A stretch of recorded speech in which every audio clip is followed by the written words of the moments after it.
I don't even know if we're live yet. Okay, looks like we're live. What up, world? What up, Coop? How you doing, sir? What's going on? Oh, nothing much, man. You know, we got some new music on a Friday finally.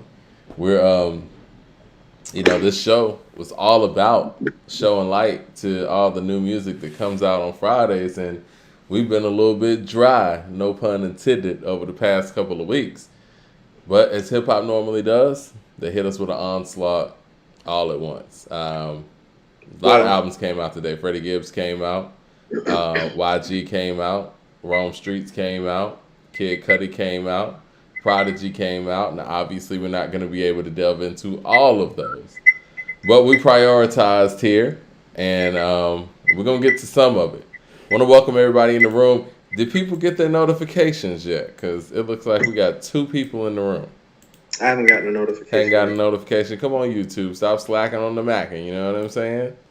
I think people will get to them. And while we're waiting for people to get in the room, let me go ahead and put our Patreon in the chat, so I can go ahead and get that going all the way up. I mean, I can see that we're live, but I definitely didn't receive the notification. Mm. I And don't think yeah, we're on any ban or anything, but hey, you never know with these social media platforms. I'm sure people will get their notifications in a second. How's your Friday been so far? well, it's the birthday weekend, so I want to Yes, thank sir. all the artists for dropping fire on my birthday weekend. I got music to ride to The all weekend. As soon as this is done, The you birthday know. weekend is going up. Shout out to everybody coming in the room. I'm seeing people in the room now. Thumbs up in the chat so we can get more and more people in here. But So yeah, yes, birthday I'm actually weekend for Coop. yeah, I'm actually I'm about to go head. I'm headed south side when the podcast is over. Okay. Actually, I'm going to holler at the homie Pebs. She's a legend in this city. We're gonna find something to do. I was gonna That's say, man, about how we celebrating, man? What's going on? What's the word? I don't know. We working the motion out right now. I'm about to work the motion out in my head. I'll be 41. I'm not really trying to club, and it's not really my flow anymore. But I was thinking a nice little cigar bar or a little lounge or something might do for the Yeah, evening. some chill shit. You know what I'm saying? Yeah, I'll let you. I'll let you and the soon to be Mrs. Mike D know what the coordinates are as I coordinate. All right, cool, man. It looked like we got 18 people in the room. I don't think we getting the notifications. Did y'all get y'all notifications? Let me see. Crazy. Yeah, it is what it is. Before we get into this Freddie album, though, I think the numbers is going up. I think people are starting to get theirs. But before we get into Freddie album, you know that I guess we had a show on Wednesday and we're having a show Friday. And the Thursday in between that was that magical September 29th, 1998 date where Volume 2, Aquemini, The Love Movement, and Black Star's album all dropped. Many would say three classics.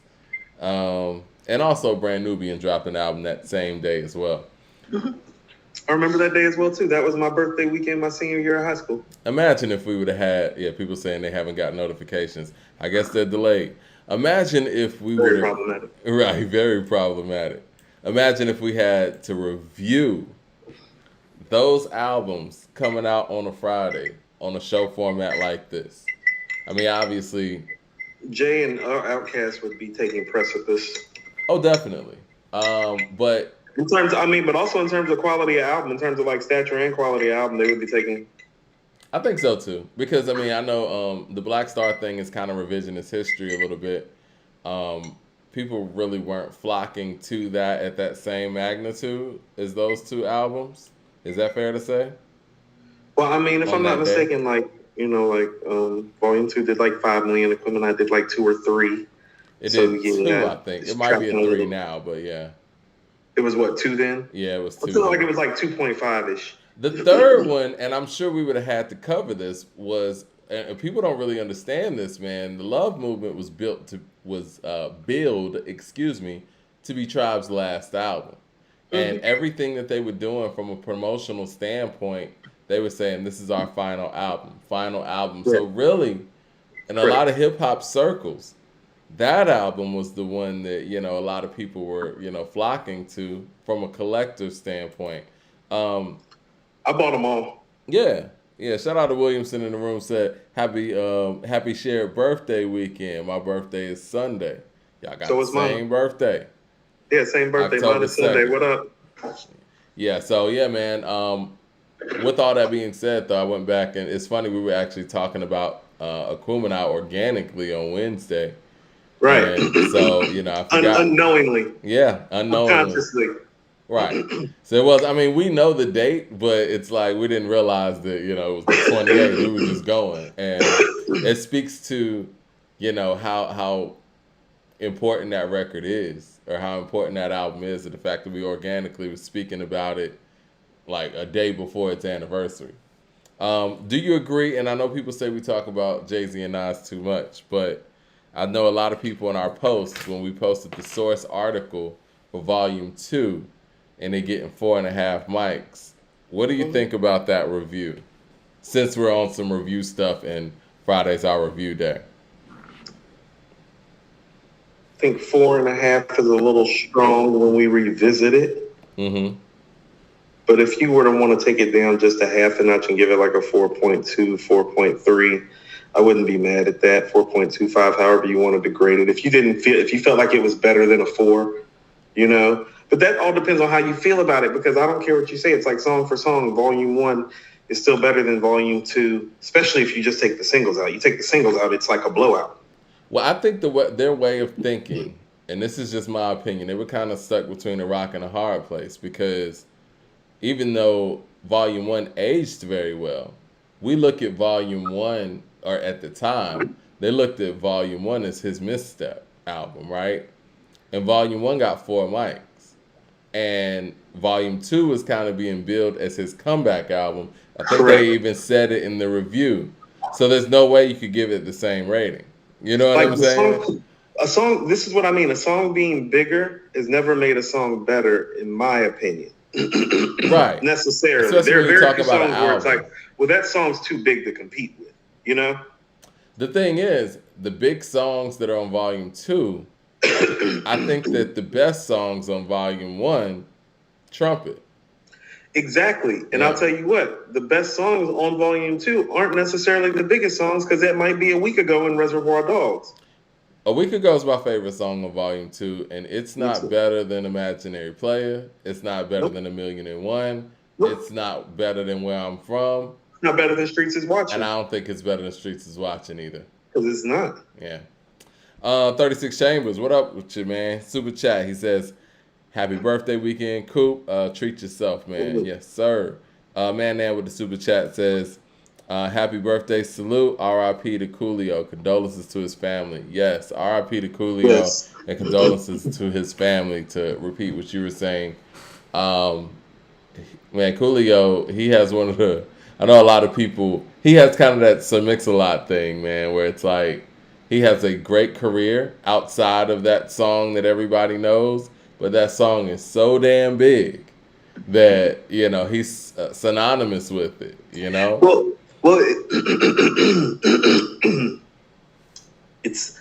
I was having this conversation with my friend Andrew. It's like, well, it's originally Stevie's song. It's a play off of Pastime Paradise. Right.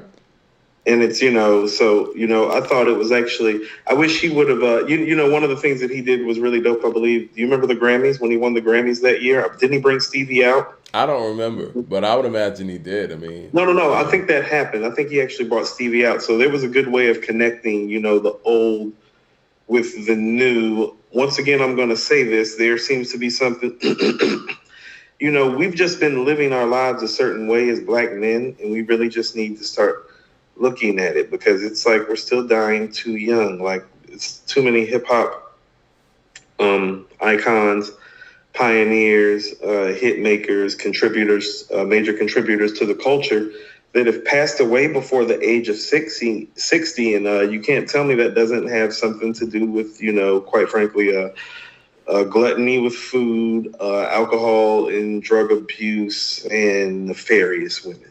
Has the cause of death been put out there? Because I don't know.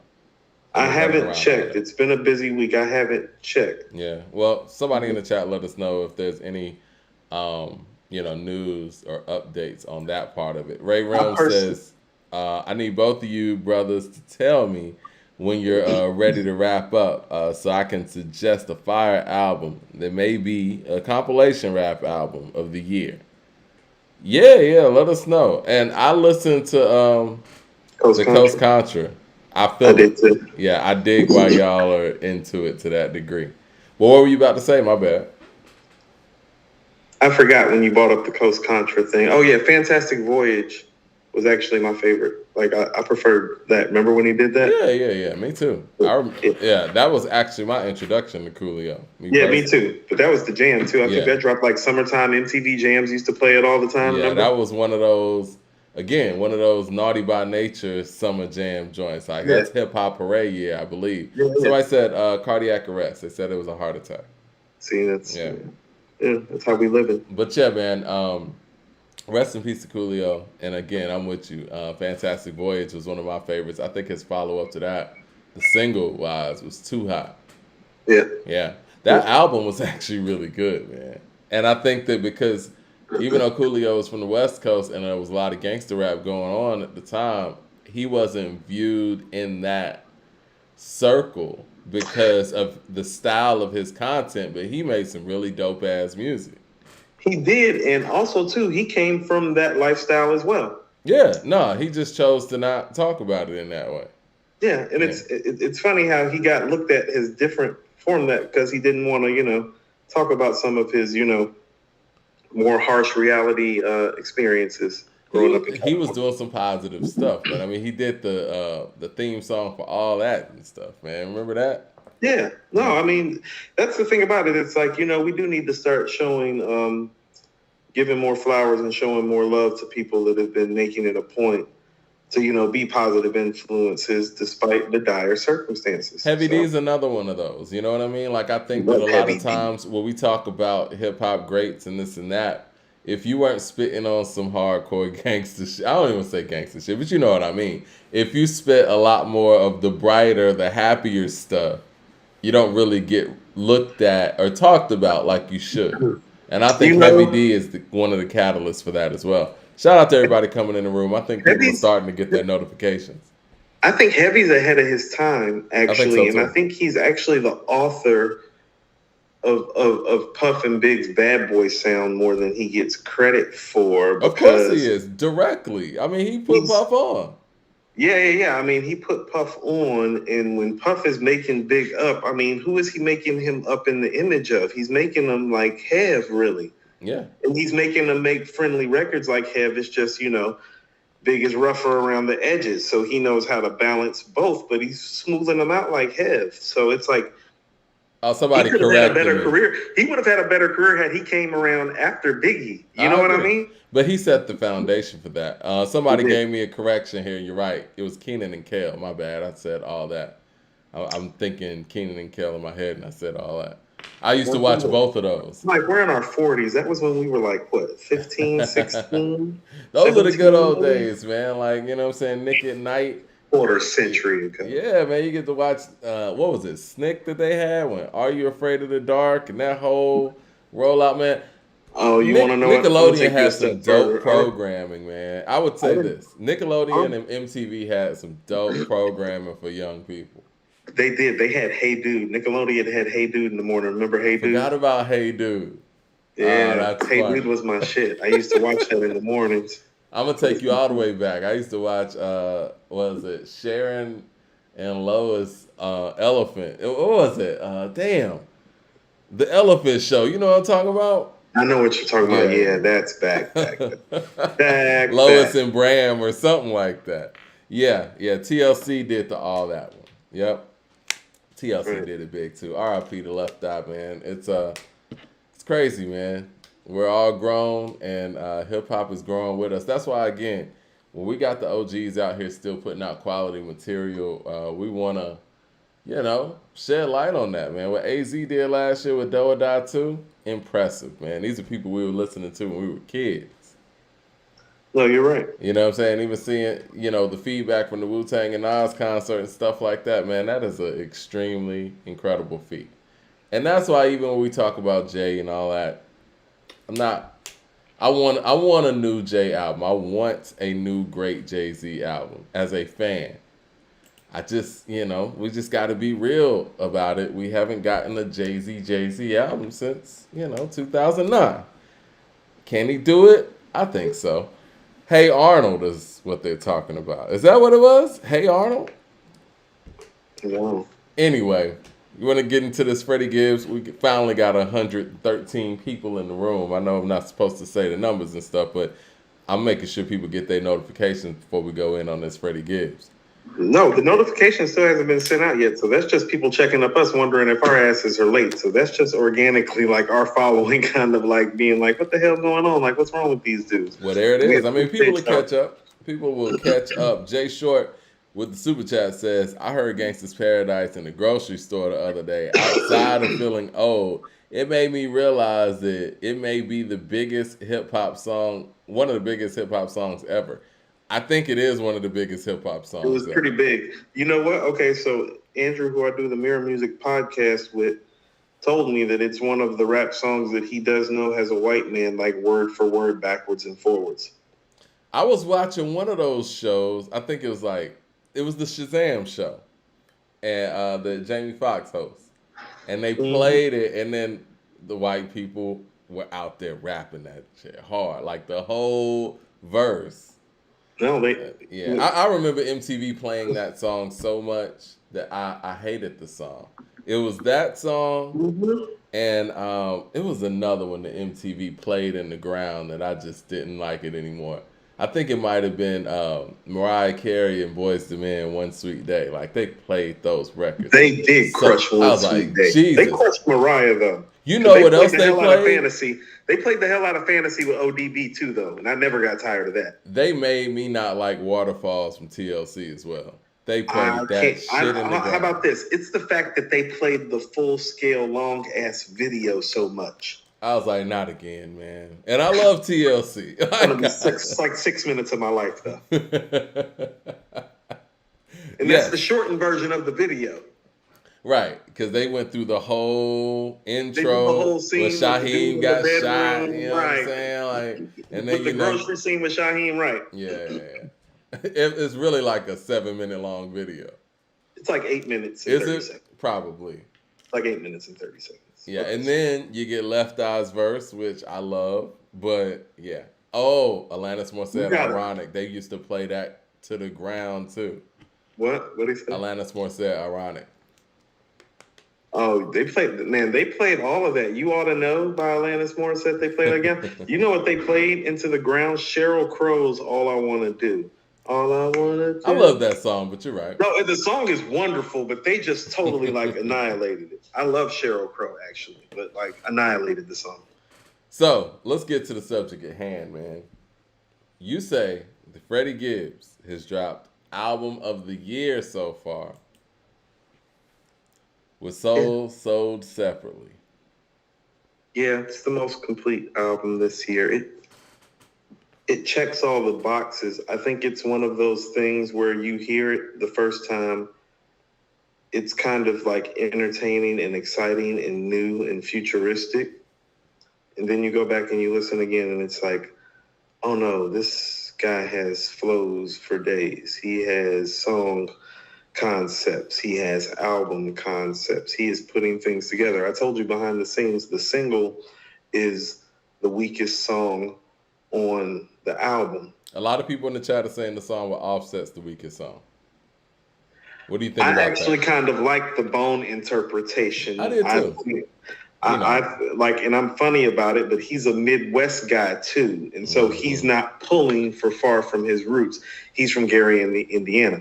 Bone's from Cleveland, Ohio. My family's from Northeast Ohio. That's not far away. Gary, Indiana is not that far away.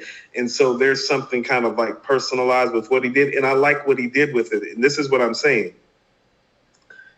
He's as versatile as an MC as there is right now in rap.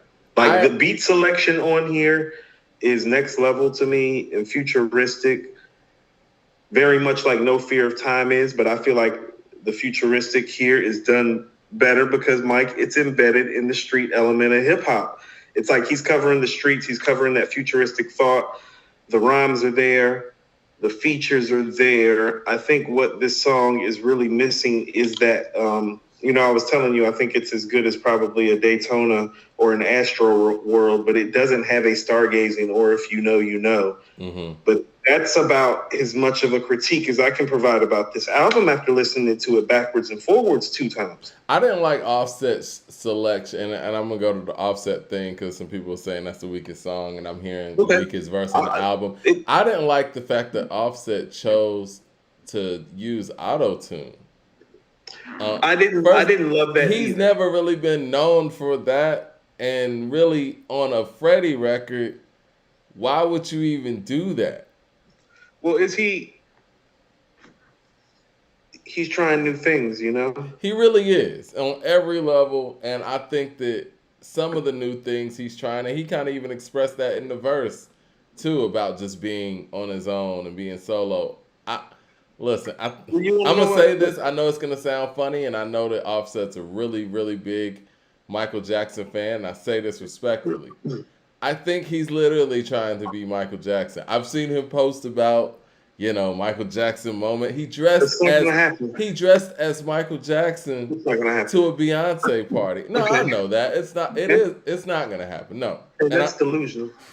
Of course. Because he's not even Michael Jackson in that group. You know what I'm saying? Like, talk to somebody if that's the case. If he thinks that he needs to talk to somebody. No, but I think that's his inspiration on a solo tip. And obviously, I'm sure as a fan, he knows he's not Michael Jackson. But if you look at who was able to break away from their group and be a solo star to that level, I think he's looking at Michael Jackson in that way. And okay, first of all, he needs to stop looking at Michael. He needs to get back down to Bobby Brown.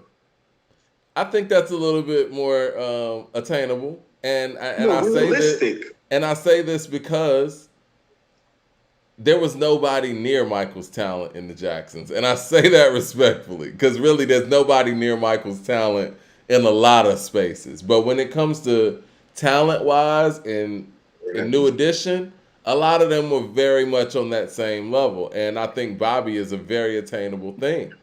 No, but Bobby's like the 3rd or 4th best singer in New Edition. He's just the most charismatic. He's the star. Exactly. What's the best singer? Like Ralph and Ricky were better singers from the jump. And let's not even bring Johnny into the conversation. We're not even going to bring Johnny into the conversation. So if you bring them all together, he's the 4th best singer. Right. But that drip. You know what I mean? And again, I think that Bobby is a perfect comparison. 36 Chambers with the super chat says, the production is fantastic on this one, but do you feel like zipper bags and some of the trap vocals are out of place for this album? Maybe that's my get off the lawn, but after Alfredo, this felt off. What do you say to that, Coop? So I want to have the conversation about how it's okay for certain artists to grow, because when Kendrick and Outkast do different stuff and Kanye does different stuff, you get what I'm saying? A lot of those artists set the tone early to do different stuff, but I agree with you. It doesn't make one right and one wrong. Yeah, it doesn't make one right and one wrong. But what I keep trying to tell you is that, this album is succinctly different from Alfredo. And I also said that, Alfredo and Pinata and Bandana have elements and moments that kind of align themselves with each other stylistically because of who Freddie is. But that happens on this album too, if you're paying attention, is what I would submit. And also, when an artist is on a run like this, that's not quote unquote a gangster rapper, that's considered to be more of a traditional lyricist, or more as just more traditionally or commercially revered, we talk about their all-time greatest placement, because what I really hear is another great album. You're right. From him. So you're saying that we kind of moved the goalposts for certain type of lyrics. Right. It's it's because he's a gangster rapper and he's not talking like super, super gangster on here like he is on Alfredo. It's not dope. And that's just not the case. And really what's going on is that he's actually sprinkling in the gangster shit. And he's doing it under wonderful production. And so you're almost missing it. Blackest in the Room with Alchemist. The second track, hold on, Zipper Bags. Listen to how he's talking on Lobster Omelet with Rick Ross. Mm-hmm. You know, it's funny. And we're going to get to... Rabbit Vision, PYS with DJ Paul, Gold Rings with Pusha T. Yeah. Grandma Stove. Listen to how he's talking on Grandma Stove. Like, and this is what I mean. Freddie's honest. Like, and he's not honest in a sense as like he's very braggadocious as a rapper. And we love that in our rappers. We do. Like rappers are kind of like quarterbacks in the sense is like, well, you have to think that you're the shit and you have to think that you're the best guy in the room, on the field. And that has to be your mentality in order to succeed and survive at a high level. And he has that in spades, that want, that hunger, that intensity, that like that what you're looking for in an MC. Like he has that. What did he say on Lobster Omelet? Said something about president don't give a F who I'm supposed to vote for. Right, that's something exactly like that. What I'm talking about. You know honest. Who? Kanye West, who you're supposed to vote for. I'm just kidding. But he's honest with how he feels about stuff. Like there was stuff that he was saying on Grandma Stove that I personally have gone through and that I can relate to. And it's like, oh, I'm not going to get that out of a Black Thought or a Mos Def. They're not going to come to the bottom with me and talk about like a chick vandalizing your shit. Good point. They're not. You feel That's me? Off brand, right? He's off brand. That's what I mean is that he's so fascinating because when you hear him next to Pusha T, it's like, oh, well, lyrically, he's not Pusha T. But Pusha T is not him versatility-wise, and you know how much I love Pusha. Pusha T could not make this album. Benny could not make this album. Conway could not make this album. I told you, the versatility on this album, it's very Biggie Smalls like. Mad Max with the super chat says, thought the Freddie album was 4.5. He said 4 1/4, I guess. Sorry. Thought it was good. Had everything I wanted, but Freddie has the same flow every song. But I did like the production. Jay Short says, I feel like this is more Freddie than Alfredo or Pinata. Freddie the album, that is. Peter Parks with the super chat says, don't know if it's Freddie's album. Don't know if Freddie's album is album of the year, but Zipper Bag and Rabbit Vision is fire. Right. Andrell Green, shout out to Andrell Green in the chat says, any gripes about Black Illuminati not making the album? Could have bumped this from a 4.5 to a 5 mic album, in my opinion. You want to take on all these topics? If you wanted to say that Black Illuminati should be here instead of the Offset joint or the Moneybagg Yo joint, I'm okay with that. Okay. But, Mike, every other track on here is cold. Yeah. I mean, I understand. Every other track on here is cold. Let's back it up. Let's back it up. This is 15 songs. If you just want to keep it to the album, because I guess the Scarface joint is a bonus track, Mike, when 12 of your 14 joints are like doubles, triples, or home runs, that's album of the year. That's what I'm saying. Like, this album's not missing anything. Think about it. The Moneybagg Yo and the Offset records are the weak records on here. What is that saying about the album? Those are probably going to be the singles. Probably. And those are probably going to be the ones that are banging in the club or whatever. Correct. I was going to ask you. I guarantee you Too Much is already banging in the strip clubs right now, Mike. I just don't know because I don't, I haven't been participating in that type of culture anymore. I'm going to have to call somebody and see if... hard to go to the strip club and go to church. It's really hard. I was going to ask you, though, what do you say to the criticism, I think, from Mad Max? That his flow is the same on all these records. That is absurd. One of the beautiful things about this album is how he adjusts to the beat. And I think he did it on purpose to show who he is as an artist. I think how about this? After doing Pinata and Bandana and Alfredo, I think it's like, oh, well, I can do that. Right. Let me show you what I can really do. And that's what I mean about the versatility. And that's what I mean when I hear like the Biggie in it, when it's like, oh. He challenged himself. Yeah, he challenged himself. Like, isn't that what you want out of your greats? Are you not entertained? Because I was entertained. Because here's what I'll tell you. Couldn't Be Done and Blackest in the Room is a better start off to any other album of the year that you think is going on. Give me the first two songs on No Fear of Time and Cheat Codes and Lupe, Benny, and all that. No. Not better than that. And definitely not more entertaining or exciting. It's interesting you say that, with the Biggie thing, because I think you're referring to Life After Death, right? And I think that with Life After Death, that's one of the things about that album that we hold high, because there were some missteps on that album, but we forgive them because of the versatility and the fact that Biggie was challenging himself. He openly, I mean, well, people who worked on the album were openly talking about how he was challenging himself with the bone flow. Okay, I'm gonna do a More Correct. Money, More Problems. There's a records I Correct. haven't done before. Correct. Even You've Been The Robbed and DJ all Paul that. joint. Yeah. That's a Southern joint. That's not a joint like Freddie does. Freddie didn't like the PYS with DJ Paul. Freddie don't do joints like that. You got another Freddie joint like that That you can shit think was of? hard. That shit was Man, hard. that shit was hard. Like you got him like the Feel No Pain with Anderson .Paak and Raekwon. You got other joints of him doing stuff like that. He got Anderson .Paak rapping and doing hooks and shit and not singing. Yeah. Anderson .Paak's rapping. He's like, I'm with Gibbs. I got to rap. It's Gibbs and Raekwon. I'm rapping today. I'm sure, Gibbs probably told him, like, I want you to rap.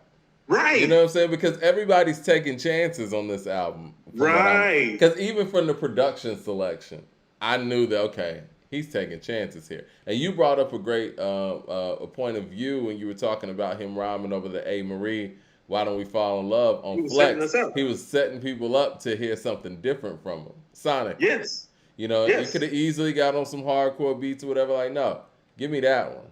It's like when Jadakiss jumped on Heard It All Before on Rap City and killed it.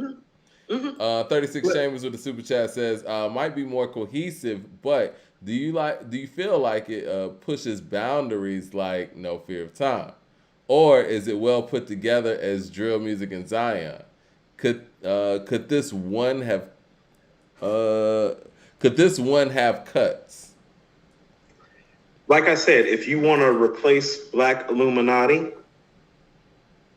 I mean, if you want to replace the Offset or the Moneybagg Yo joint and put Black Illuminati in, I'm okay with that. If that happens, it's clearly album of the year. I think he was going with Fresh Sessions, though. He knows that song is a little older, and I want to go with records that people ain't heard. Because, again, I'm a big fan of the Ice Cream joint that didn't make it.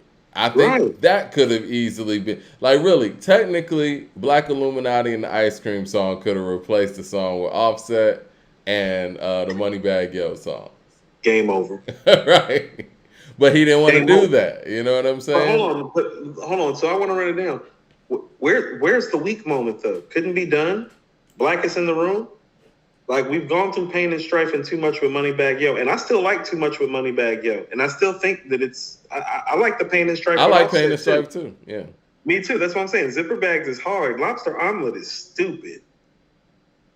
Space Rabbit. Feel No Pain, Rabbit Vision, PYS, Dark Hearted, Gold Rings, Grandma Stove, the CIA shit, and the shit that they play at the end, where he's like playing, where that's what the homie Wop, Black Rob's old manager, was telling me about, how you need dudes in the studio in the yo with you that help you come up with stuff. You see at the end of CIA how they're talking about how it came up. They just happen to be recorded, and he's like, crack.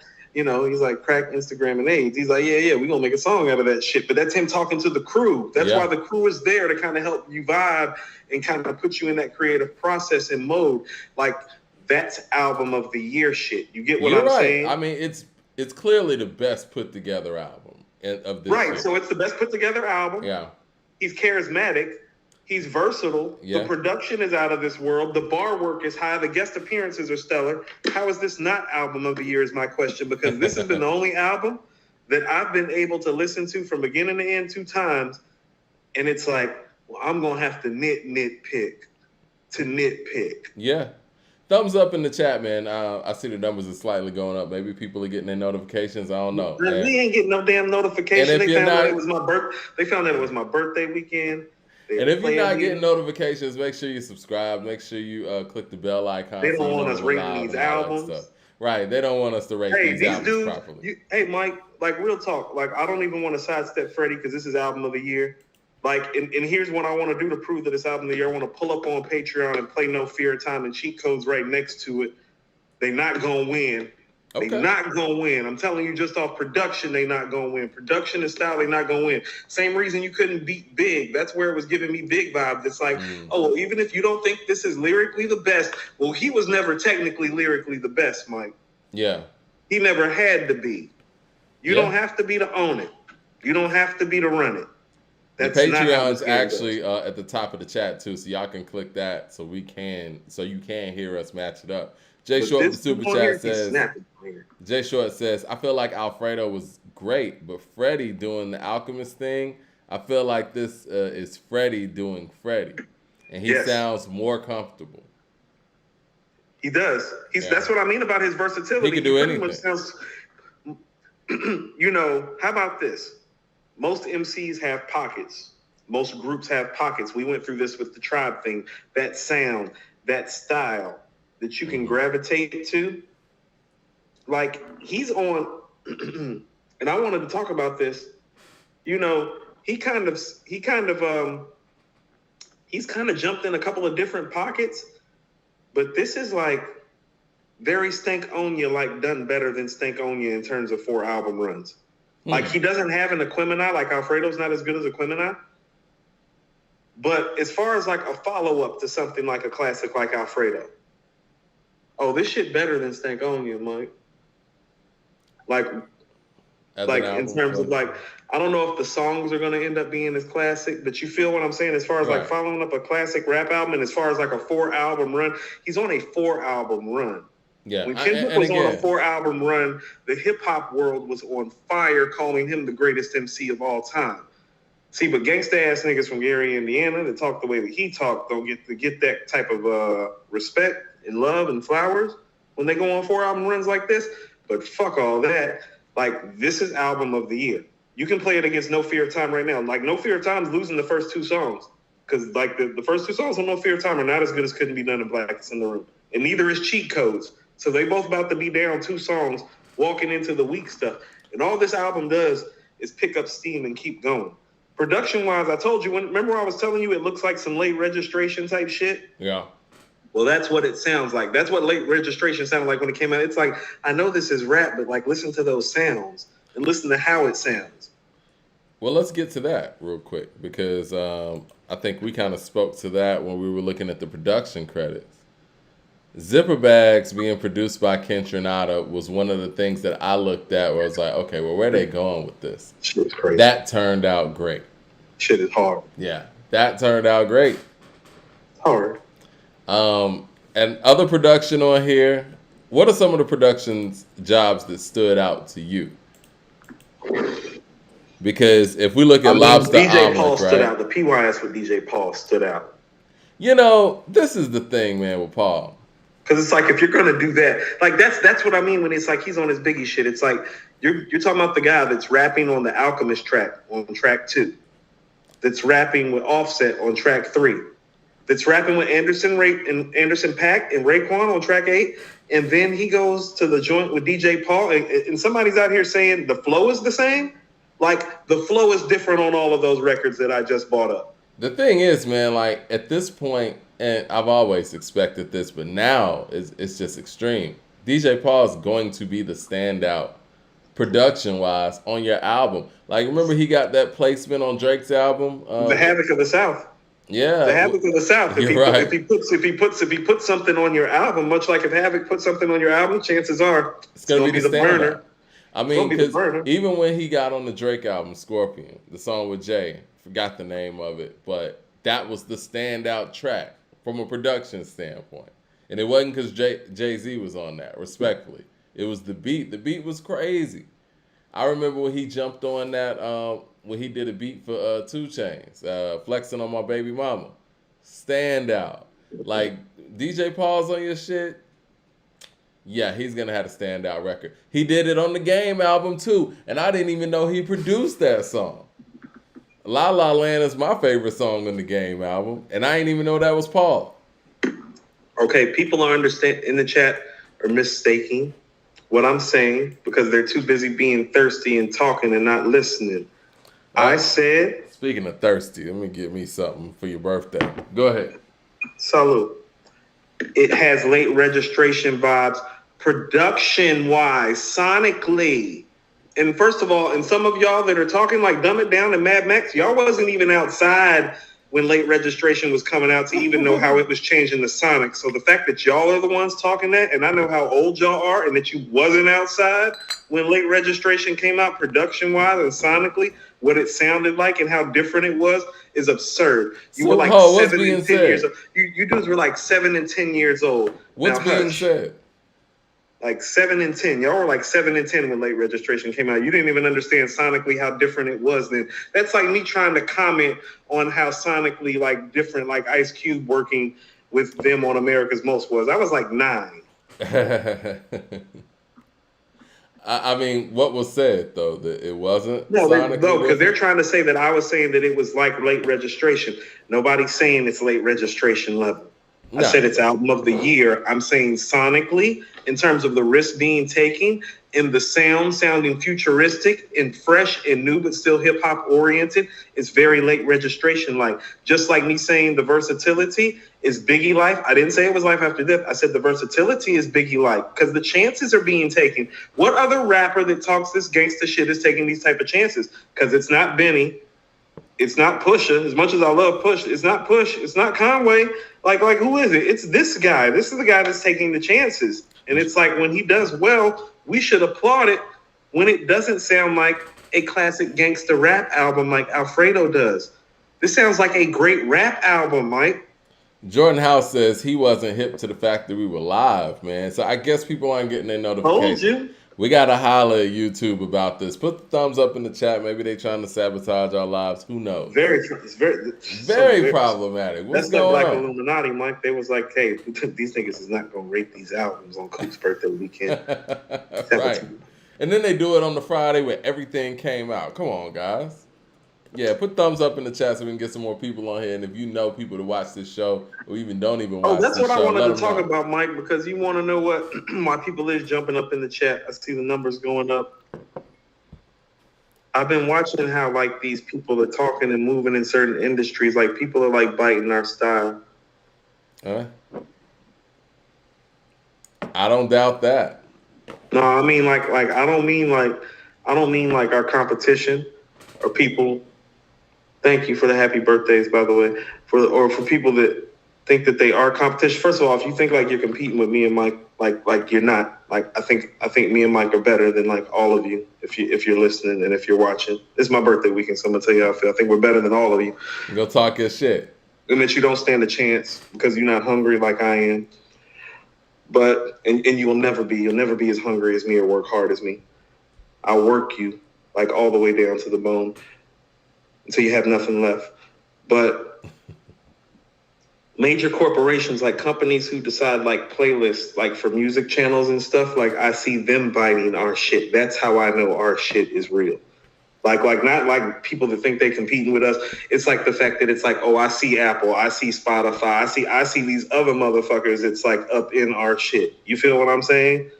Well, see, the thing is, man, like a lot of the corporations, they want to get the engagement from the people without having to engage with the people. And I think that the fact that we actually, when the time comes too, when we get big enough too, you know what I'm saying? I think the fact that we actually engage with the people, you know, a lot of corporations who don't have their feet to the ground want to tap into that kind of energy and kind of, you know, No, Mad Max. I love you, dude. I love you. You are the best. You are the best young correspondent and contributor that we have on this show, and we love your insightfulness. We got to get Mad Max on the Patreon. In the way that you offer a younger man's perspective.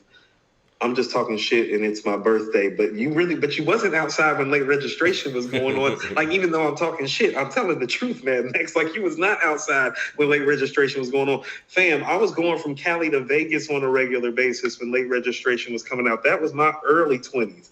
Like my daughter wasn't even here. My daughter's almost 16. That's when I would like get up at the drop of a dime and bust a move.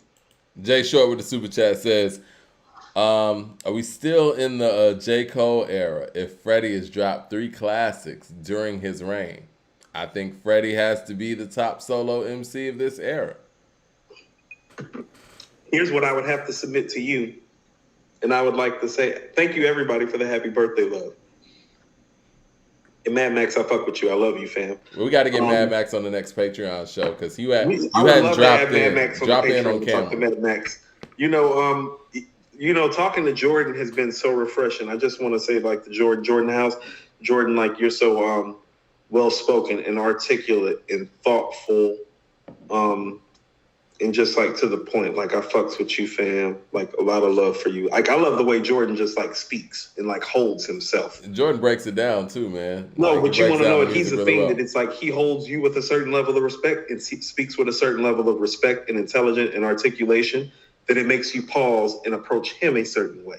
So he holds court like fairly that way, and I recognize that from that brother. Like, so shout out to him. Like Gibbs is special, is what I'm saying. He's kind of like a one of one because gangster rappers don't make rap albums like this, Mike. They don't make rap albums like the rap album Freddie. And so if you wanted to compare this to the Freddie album, this is the Freddie album times 10. This is the maturation process of saying, oh, I can go back to that old formula that I was using that you just thought was good, and I can make it great, and I can make it futuristic, and I'm a better rapper, and I got more flows and more variety. So you're saying the gangster rappers typically in our culture haven't really had this level of versatility. I guess when they do, they're considered to be Biggie, right? Like, I told you, Biggie vibes. Because nobody, because think about it, Jay's never even been, here's where Jay's the ultimate hustler. Jay's never even been dubbed a gangster rapper, Mike. He's always been dubbed a hustler, an entrepreneur, a businessman. He's never been aligned as like a hardcore gangster rapper. Well, Biggie was, because Biggie had records like Who Shot You? And, you know, quite frankly, Dreams is very raunchy. You know what I'm saying? Yeah. Party and bullshit, kind of raunchy. You know what I'm saying? He says some hardcore things like give me the baby rings and a #1 mom pendant. That's gangster. Crazy. That's gangster. You know what I'm saying? Jay never necessarily talked like that. When Jay talked greasy, Jay was like this. You draw, better be Picasso. You know the best. Because if this is not so, that's different than give me the baby rings and a #1 mom pendant. It is. It's different. Ray Rims with the super chat. That's a businessman letting you know that you're infringing on his property and his money-making situation. You're right. And you other guy's sticking you up. Jay has vision too. And he knew even then, like, I'm not going to say anything that I'm going to have to apologize too much for later on. Because I know where I'm going. Ray Rims with the super chat says, you brothers know Leor's been getting phone calls about A2HH. How the hell do these men make more money off super chats than views on some videos? Shout out to Leor Cohen, man. Shout out to Leor Cohen. And we might need to get Leroy Green to get Leor on the phone to see what's going on with these YouTube hiccups. You know, I be giving Leor a hall pass a lot of the time just because, like, he's the one that's responsible for making sure DMX, like, got in the door. Like, I know it's Irv, but, like, Leor is the one that signed off on that. And we don't get It's Dark and Hell is Hot if Irv doesn't bring Leor into a hospital bed where DMX has his jaw wired shut because some niggas that he robbed saw him on the street and proceeded to jump him, like... Yeah. Well, I mean, the thing about Leor, too... Being outside. That's outside. The thing about Leor, too, is he tells you what it is. He's not going to sit here and act like he's your friend. He lets you know his business. And if anything, you got to respect the fact that somebody lets you know what it is up front. And I think that even... you haven't seen the Murder, Inc. documentary yet, have you? The relationship... You start watching. Yeah, you got to watch it. The relationship between Irv and Leor is so funny because they talk shit about each other, but they both respect each other's gangster because they're upfront with each other about it. Like, Leor, you on some bullshit. Irv, you on some bullshit. Yada, yada, whatever. But they still cool because they know where each other stands. Those are the best relationships. Yeah. Yeah, like the people that tell you like who you are, like my homie who I'm gonna pull up on, like she tells me who the fuck I am. Like she be like, nah, nigga, that sounds like you talk too much. Yeah, because I mean, Leo tried to underpay Irv. Irv said, "Fuck you, I'm leaving." Then Leo comes back. All right, man, I'll give you the money. So you know, that's their relationship. Let's see, how do you say this name? Gerardin. I've been drinking. I'm sorry. These Jadorian? projects, maybe Jadorian. Jadorian, that's it. I'm sorry. Maybe Jadorian. I think that's it. Maybe. He said there's projects that sound futuristic, and then there's projects that actually push the sound. No Fear of Time does that. Not yet sure about Gibbs. That's the stigmatism that's going on that I'm talking about, Mike. It's do you think that's because of the subject matter, though? Or do you think that's because of the actual you don't want sound? somebody who talks gangster to push the boundaries of the sound. It always has to be a Most Def or a Black Thought or a Common or even a Nas. It can't be somebody like Gibbs. That's bullshit. That's our biases. That's the same type of biases that we talk about the misogyny and the double standards that the women are held to in hip hop. It's the same thing I told you. It's like these gangster rappers, like it's really like, how about this, Mike? Who you think you can approach between Gibbs and Black Star? Like if you were to see them on the street in Atlanta, if you went and said what up to them, like let's say we was at Perimeter, let's say you and me was at Perimeter Mall, Mike. We was with Ron. We just get done doing some top 5 shoots. We decide we around the way from Perimeter. We're around the way from A2H HK headquarters. We gonna slide to Perimeter right quick, grab a quick bite to eat right quick. We run into the mall. We in the food court. Gibbs is in the food court, and Black Star is in the food court. Who you think saying what up to us? Yeah. Listen, who you think saying what up to us? I'm a huge Black Star fan, and you said Black Star, right? Or you said Black Correct. Star? Okay. I'm a huge Black Star fan. Pick one of them. You can pick one of them, Mike. You can pick one. I'm gonna say this though. Black Star gives off an unapproachable vibe, and yes, I think that Gibbs comes across as a lot more approachable. I will give you that. So yes, I would probably say what up to Gibbs. That's what I mean. So stop taking that like out of context. That's why I always tell people about it. It's like, no. I remember Biggie and Big L sat at a table together at Summerfest one day. You know what I'm saying? I saw that nigga Nas and Dave and Buster's one time. Like Yaya was talking to him. I went by and like had a word with him. I went to the Nas show. His fucking Jungle was hitting on my ex-wife, and the nigga was still cool. Like you know who you can approach and who you can't approach, and it's like y'all be wanting the people to push the sound forward that you can't even approach. Just because you can't approach them don't mean that they like pushing it forward. I see what you're saying, but just because they're unapproachable. Like people kind of get held in this light where it's because they're unapproachable. You think they're pushing it forward. It's like, no. It's like this is the one that's pushing it forward because he talking this gangster shit over this futuristic shit. And they can never do that. So what you're saying is this whole...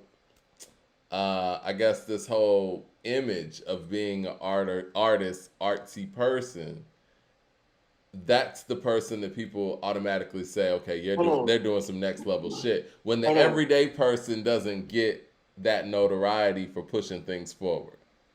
You got to dress a certain way. You got to act a certain way. You got to say a certain thing to get First of all, let's straighten some of these things off. Like, first of all, I know because I've been around a whole lot. And I've been to a whole lot of these shows, been in the clubs a whole lot with these motherfuckers. Like, I'm telling you what time it is based on my experiences. I done had tons of run-ins. Yes, it was my wife's birthday, my ex-wife's birthday one time. And Nas was at Rain. Remember Rain? Is Rain still there? He was performing at Rain. I had to let her in through the back door because I knew the promoter. She ended up on the stage. I was in Tim's. They wouldn't let me in my Tim's. I had to walk all the way back to my car and put on some dress shoes. And yes, while I was gone, Jungle hit on my ex-wife. Because when I get back, she's sitting on the stage, and this motherfucker is literally still like reaching at her. I'm like, hey, what the fuck going on? Like, 36 Chambers with a super chat. That's what I mean. I was really outside. I be knowing how these cats be moving because I was really outside like that. 36 Chambers says, would you guys say that this is shaping up to be one of the best years of the past 10 to 20 years in hip-hop? Feel like great albums almost weekly so far. I'm still a fan of 2020, to be honest, but we would have to lay it all out. What do you say, Coop? 10 years? Well, I think what we've been getting over the past 3 or 4 years does collectively trump what we've been getting over the past 10 years. First of all, I should know better than to show up in the Timbs. That's how arrogant I was. I knew the promoter and that I was walking into the Nas show through the back door, and I tried the promoter some more by wearing some Timbs. You probably was like, what you mean I can't get in with these Timbs? And I did do that. I did it just like that too. And they told me, they was like, Coop, we're not letting you in because ain't nobody else in here with Timbs on. They'll take your ass to the car, nigga. Like, nah, like that. And when a 6'6" motherfucker is like telling you to take your ass to the car, and you feel, and like this promoters, people would stomp your ass out. So, but Mike, I agree with you on the last 3 years. The last 3 years have been pretty stellar in my opinion, and I think this is the most impressive 3-year run of hip hop music that I have heard of the last 10 years. Definitely. Honestly, no, I wouldn't even go there. I would say since the 90s, man, to be real. I was going to see, I feel like maybe 2001 to 2005 is a comparable time. No, because You think the music's better? 2002. No, but think about the classics, though, because we got B, Supreme Clientele, Get Rich or Die Trying, Late Registration. No, 05 is crazy. 05 is crazy, but that's what I mean. Oh, like, but 2020 was crazy. 02 and 03 are kind of light. 04 is kind of light, too. 05 is crazy. I felt last year, okay. Last year could technically be kind of light. You think last year was kind of light? I mean, I don't know if it was light or if I don't know if Nas owned shit like that. That's what I'm saying. Because even in a situation like that, hold on. How about you got King's Disease 2 and Magic, and you got Do or Die 2, which I was just talking about. Like, and then you got damn, what's his name? You know what I'm talking about? From TDE. Schoolboy? No, come on, man. From Nashville. Oh, Isaiah Rashad. Isaiah Rashad. You know, the house is burning. Yeah, you got Isaiah Rashad, the house is burning. It was a lot of stuff that came out last year. And for some people, you can say Tyler came out last year too. No, yeah. Mike, you might be right. This shit been like NBA Jam the last 3 years. This shit been on fire. That Isaiah Rashad was fire. That AZ, fire. That Skyzoo, fire. You know what I was thinking about doing, Coop? I was thinking with a publisher, not to get too far off subject or whatever. I was thinking just because hip hop's had such a great run in 2020, 2021, and 2022, put those 3 years in one collective book, like on some like super compact thing. Just a thought. Ray Rim says, did I not tell y'all last year that the chat room has burner accounts in it? Nevertheless, it's so difficult to replicate what comes from the soul. No, it's for real, man. Like, you can try to copy all you want, but it doesn't matter. Jay Short with the super chat says, love y'all, but you keep going back and forth. Does No Fear of Time qualify for album of the year? Are you disqualifying it? Mad Max says, we'll get to that in a second. Mad Max says, how can No Fear of Time push the sound when nobody heard it? I still have to find time to listen to it, but for y'all in the chat, I like Gibbs' project. You're right. You can't really push sound forward if nobody heard it to be pushed forward. That's what I'm saying. What is it pushing? Nobody has access to it. First of all, things that push culture forward, you have full access to. Culture involves access. As in the people have to see it. Like, how about this? I'm going to bring this up. When you go to Rome, even if you don't go inside of the Vatican and St. Peter's Basilica, well, guess what? You can see it in the thousands of people around it. That's real. You feel me? Even if you can't go in, you can see it in the thousands of people around it. There's not even a single. That's what I mean. Like, the view of stuff in music is the single. Where's the single? Where's the video? Where's the visual aid? You're right. I'm telling you, just walking up on St. Peter's Basilica will make you check your bank account if you don't have the money to go in and want to go in. Just off the view, because it's like, you're like, oh, like you feel it. You're like, oh, and it's like, oh, the Pope lives right there. I want to get to Jay Short's question. And you brought up a really good point, and I never really thought about it in that way because singles aren't as prevalent as they used to be. The fact that this album has no single and nobody has any window into what this album even entails, I think it is disqualified. I really do. Because like you said, I don't even care about that. Like I'm so serious about the Gibbs being the album of the year that I want to play it right next against No Fear of Time, like on the Patreon. Because I'm telling you, like it's not just gonna win, Mike. It's gonna be bad. But for the people who haven't heard the album, it's not like they even have a. Because traditionally, right, when people used to quote unquote buy albums, right? When people used to buy albums, they at least had singles to go to because you feel like they have an issue with the streaming services. That's one thing. And so you would think that they're not opposed to the traditional way that the music industry worked when it came to people putting out a single. And if you wanted this whole album, you had to go purchase it. But the single is still out there, even if people didn't have the album. They don't even have a single for people to delve into and say, I heard that song, and it makes me want to go get on, Luminary and be a member of this album. And I say member because it's a subscription base. So yeah, I think without a single even out there to bring people into this, they almost have to be disqualified. I didn't think about the single part of it. Not a video, like nothing. Nothing. Like what's stopping you from putting out one video? Hold on. To sell people on the album, at least. Hold on. Is the is Prince's Black Album considered to be genre or groundbreaking? No. You want to know why? Nothing. You had no access to it. Yeah. Did you? No. Did you have access to it? You're right. So how can it be? So people will tell you it's like, oh, it's groundbreaking. I've heard it. It's like, well, is it Sign of the Times or Purple Rain? Because that's groundbreaking. What is groundbreaking to you? We've heard it. Again, it's groundbreaking to you. And I will say this. I've said it on this show before. It's the best hip-hop album, maybe until today, that I've heard all year.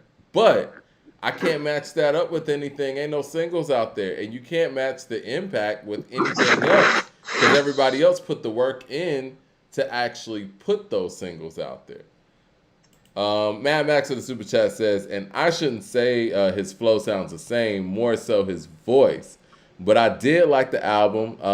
The Feel No Pain record, Rabbit Vision, Space Rabbit, those are fire. His voice does sound very, he doesn't change up his voice too much. He has a very distinctive voice. And I think that could be mistaken for the flow. Let me get to some of these super chats. And the Raising Head with the super chat says, Illmatic versus Purple Rain debate. Prince had to pay Journey for the similarities of music in Purple Rain to their song Faithfully.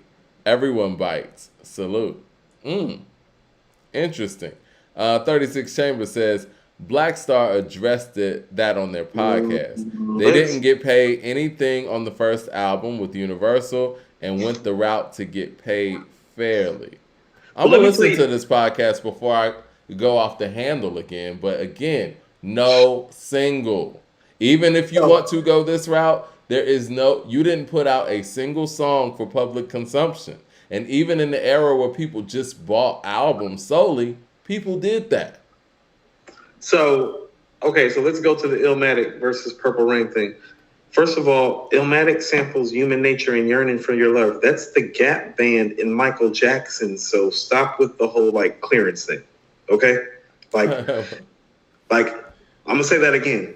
Illmatic samples the Gap Band's Yearning for Your Love and Michael Jackson's Human Nature. Don't talk about Purple Rain and no goddamn samples. That is one of the most foolish super chats that I have heard in a minute. But even more foolish than that is the fact that Black Star thinks that they get to say shit like this, Mike. They didn't get paid anything on their first album. So the people have to suffer. The culture has to suffer. And you want to know who's also suffering? YouTube and Madlib, because nobody's hearing it. So you're not getting any of the respect or the flowers. Like everything that they could have been seeking out from releasing this project and bringing it full circle and bringing it to fruition, well, they're missing out on it too. And so at the point that you're missing out on it, the culture's missing out on it, the fans are missing out on it, that's not foolish? I hate to say this like this because fans normally take this the wrong way. But at the end of the day, whose fault is it that they didn't get paid for this first album? Then they signed on whatever. Was an actor before he was a rapper, so he was already immersed into the music business. Let's keep it a buck. Let's just say they didn't get paid anything, which, whatever. And I heard Meek Mill say some things like this too, like he never got paid, yada, yada. That album was a vehicle to you getting paid. And I'm sure whatever contract they signed that was so janky that they didn't get paid, they viewed it in that way. Correct? Correct. Did the Black Star not opportunity? Yeah, exactly. If they did sign something that janky, which whatever, listen, let's be real, man. they don't come. I know Talib specifically. They don't come from impoverished poverty to the point where they were at the bottom and they had no fucking options. And that's not the real story right there. Let's just be 100% real. So Def was an actor already. He already has an exactly. actor. So you guys come from humble beginnings in a hip hop sense, but you're not sitting here starving out here on the streets where you got to sign whatever comes your way. So whatever you signed in that scenario, you were knowledgeable of what you signed, and you wanted to use that as leverage to move forward to the next level, and you did that. Don't come back to the fans 25 years later like, we didn't get paid for the first album, so that's why we doing it like this. Come on, man. But again, I'm going to listen to the podcast just to, be fair and balanced about it, but I just don't think that that's fair to, like you said, Madlib. I never thought about that either. Madlib put in incredible work. So his work's not even getting acknowledged because it's not heard. So if this album is everything that, we think that it is, and that we've been saying that it is, look, if it is that, a lot of people feel like Doom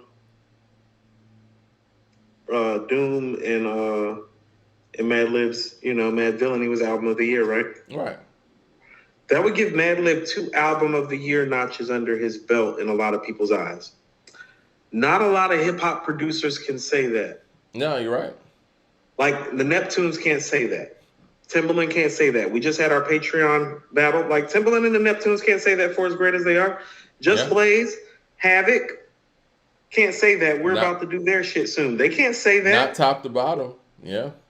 So when you're taking this away, like you're taking away the opportunity for greatness, it's like, well, if that's a 50 home run season, since it's like baseball season, if that's a 50 home run season, you know what I mean? Don't you want people to see you hit the 50 home runs? Exactly. Isn't that how it goes? Because I tell people this. I don't care what you saw Maglio Ordonez do, Albert Pujols do in his prime, Aaron Judge do right now. It's like, no, I watch Barry Bonds early. I watch Barry Bonds late, like live. He's better. Well, let me shut all this down. But you want to know why I know that, Mike? Because I seen them all. As in, like in music, you have to hear it all. As in, you have to give people full access to hear it all. We are not arguing about Illmatic, Paid in Full, Doggy Style, and the Purple Tape because they didn't get heard. We arguing about them because everybody heard these motherfucking. I mean, let's look at Wilt Chamberlain. Illmatic. I've heard Illmatic, Purple Tape, Aquemini, Doggy Style, Paid in Full. It Takes a Nation of Millions. We've heard these albums, Mike. Everybody has. Let's be real though, Coop. If there was adequate footage of Wilt Chamberlain scoring 100 points, getting 55 rebounds in the game, and the whole season where he went out there and averaged a crazy amount of points, and all the blocks that he got, like if there was adequate footage of that and people saw it, he would be in everybody's top 3. But nobody saw it. Hold on. You want to know what, Mike? I agree with you because that's what I mean about the single. I'm not even talking about the song being released. Yeah. I'm more talking about the video and the visual aid because here's what I'm saying. Listen, part of why I'm telling you that the Gibbs is futuristic is because of how he sets up the interludes with the concierge scenes. Yeah. It sounds futuristic. Go look at the artwork, how the artwork look. He's setting it up to look futuristic. So we keep talking about how futuristic No Fear of Time sounds. Go fucking show me and do a video. It's a good point. Jay Short says, you can't be album of the year if your project can't stand up to scrutiny. Most Def and Talib made sure only their fans who would praise their album would hear it. Right. That's a good point too. No. But here's where they failed themselves. Is that their hardcore fans have been some of their harshest critics about Moses' voice, Madlib's production, and the lack of accessibility. And they've responded to those from what I'm understanding. No, I'm going to tell you what they did. They forgot their fucking core following's 40 years old. Yeah. Ray Realms with the super chat says, I've got easy access. Ray Realms says, anymore. I got No Fear of Time coming in at number 2 this year. Even though all of the splaining and outright whining that the group has done is doing lately about No Fear. Yeah, I mean, I feel you. I mean, it's like, I love the album. I thought it was brilliant, but it's getting tougher to stand up against everything else with no access and so many people haven't heard it. And I think Coop brought up the most pivotal point that we haven't even discussed. No single? What? No video, no nothing. No nothing. Nothing. Hold on. Here's what I'm saying. Even if you don't like the Money Bag Yo single, well, there's a video of the Black Illuminati. Go pull that up. Yeah. Well, I mean, Gibbs still the man. Let's you feel be what real. I'm saying? Gibbs still the man. Let's be real. There's gonna be videos to this album. Gibbs still the man is what I'm saying. 36 Chambers says. We talk. Go ahead. No, my bad. 36 Chambers says also said the internet makes it so that everything is bootleg, and if they released videos or singles, they would not get paid with people downloading it. Listen. Who else is getting paid? These other kids ain't getting paid off of it either. Like they just understand how to. Go ahead. I'm sorry. No. Go ahead. I'm sorry. Cool. You don't want to run media for a coordinated hip-hop. Listen, bro. Explain to them how this goes. Now you talk about getting beside yourself. Do you think if Black Star puts out a video, there's gonna be some massive raid on YouTube and everywhere for motherfuckers clamming to download their video? Are you serious? Do you think that? Do they think they're Beyonce or something? Come on, man. Let's hold on. This is what I mean. Okay, Mike. Stop deifying these conscious rappers. That's that shit that had Lupe coming at me. You feel what I'm saying? Because y'all hold them to this standard and this stature and think that they're this and they're that. And it's like, no, motherfucker, you a rapper. We're going to have Talib coming at us soon, man. But if those are the explanations, that's ridiculous, man. But that's what I'm saying. It's the way that they get like glorified and deified. It's like, what did you do? It's like Freddie Gibbs just made 4 great to classic albums while you motherfuckers were on a quarter-century hiatus. He literally doubled your catalog in the last 5 to 6 years. I know and I'm he does sipping videos, right now. and he does features, and he gives full access to the public, and he makes great songs, and he makes great singles, and he makes great street shit, and he's got a great voice, and he's got a great flow. You won me over, man. No Why fear the of fuck time are we championing these guys? You get what I'm saying? Why do we always champion these guys? Like, what the fuck have they done for us? Like, for real. Like, these niggas is around my age. It's like, I'll pull up on them and tell them to their face. Peter Parker with the super chat says, Black Star should at least put out a vinyl or something. Album making is about cultural conversation. Yeah. Yeah. It's a cultural piece. When you make an album, you're submitting a piece to the culture to be submitted in the diaspora. Where it falls in the diaspora is a reflection on how people feel about it when they hear it, but they have to fucking hear it. And you know what? I think Jay Short brought up something that I think is potent too.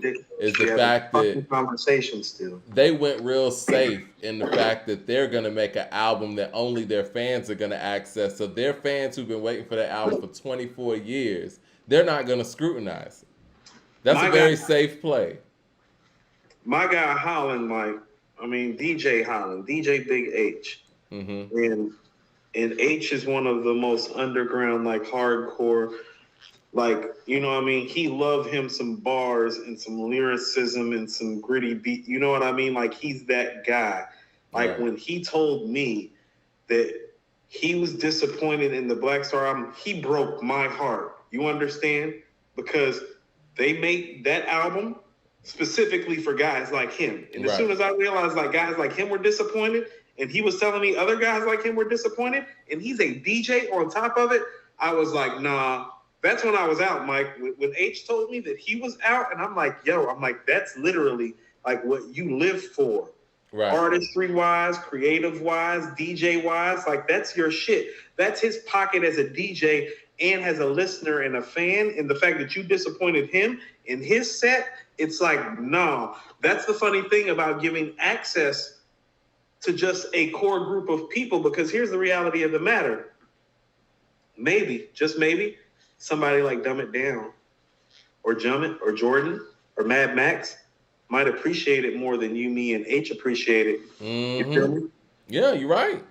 But you're blocking them out from that. That's why access. you played yourself. You're blocking them out. They don't know who you are, so they're probably not going to play for it or pull up on it like that. And that's really the audience that you really need to be trying to galvanize. You don't need to galvanize us. We already love you. We already fuck with you. You be saying some crazy shit. We fuck with you. You know what I'm saying? You know what? On top of that, though, that's Coop, who you need. You need Dumb It Down. You need Jordan. You need Mad Max. That's who needs to hear your album, nigga. Not me. Not Mike D. Mike D and Coop don't need to hear your album. We know who you are as MCs. Like when I'm saying Freddie is the most versatile MC right now, it's because guys like Yassine and Andre and Lauren don't rap regularly. Well, you know what? The other thing on top of that, and I agree with you, like they blocked themselves out from a whole generation that would appreciate where they were going with this. But as you see from today, we had so much music to listen to. The younger generation got so much music to listen to. They're not going to go out their way to get Luminary and listen to your album. They're not. They are not. They're not. They have so much ratchet shit at their access. They got so much shit, period. You know what I'm saying? Like, it's so much music out there. No, like their generation, like their people, like who they're listening to. Like, how about this? You know, my biggest hope for the next generation, like on my birthday weekend, I want these guys, and I want the men and the women alike, to make better albums from the younger generation so we can cover them more and talk about Black Star less and talk about Nas less and talk about Jay less and talk about Black Thought less. I was telling Kendron, like I responded to his post that he put up about the state of hip hop. Like I'm not comfortable with the fact that I'm still playing Biggie and Tupac as often than I am. Somebody should have replaced them by now. That's why hearing this Freddie album and this Biggie-like versatility is so refreshing to me. It's like, yes, finally somebody gets it. It's like he's going to kick this gangster shit and be futuristic and be versatile. Try something different. Take some fucking chances. Stop being so fucking safe. Facts. Mad Max with the super chat says, a lot of Biggie artists took chances. He did. A lot of artists say that they don't get paid, but flaunt jewelry, which kills me. Just say your daddy, just say your daddy, the label heads are not giving you a higher allowance because that's what artists to me get is allowance, not the real money. 36 Chambers said, good points, y'all. Appreciate a different view. Of course, all the time. CJ Kidd says, at this point, Black Star is going to give you bars, and you guys might need to come out of retirement. We're not going to hear them. No one's going to hear them if they give us bars because they're not going to put it out to the public. Jay Short with the super chat says, Mos Def and Talib wanted YouTube money on their first album. The petty level's high. This is the thing, too, man. And I'm not trying to be funny. I'm just being realistic. We hear about rookie contracts all the time, man. And shout out to Tua. What Miami did with him the other day was disgusting, right? Rookie contracts are rookie contracts. Brian Flores tried to tell us how that organization was running, and we didn't pay him any attention. Mm-hmm. That's what happened. Yes. But rookie contracts are rookie contracts even in sports. And those are much better than what artists get on their quote-unquote rookie deals. This was both of these guys' first deal.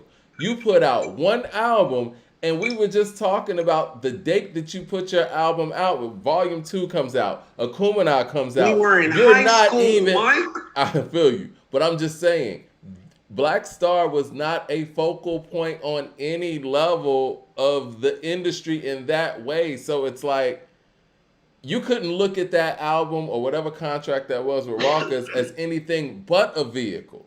So don't sit there and you never followed it up. So most artists in their first album, they don't get money. We've heard Tribe talk about this. Q-Tip talked about after the first album, he was still living with his mom. But you know what? On the low end theory, he wasn't. Y'all never followed the shit up. It is what it is. Like, what are we talking about? Y'all tell me an artist that came out the gate and didn't sell crazy amounts of records that sat there and got rich off of one album and one record deal or contract or whatever. Come on, man. Let's be practical here. No, I see Soulmatic said something very stark. He said, should we have the same smoke for Snoop for taking off the Death Row catalog off stream?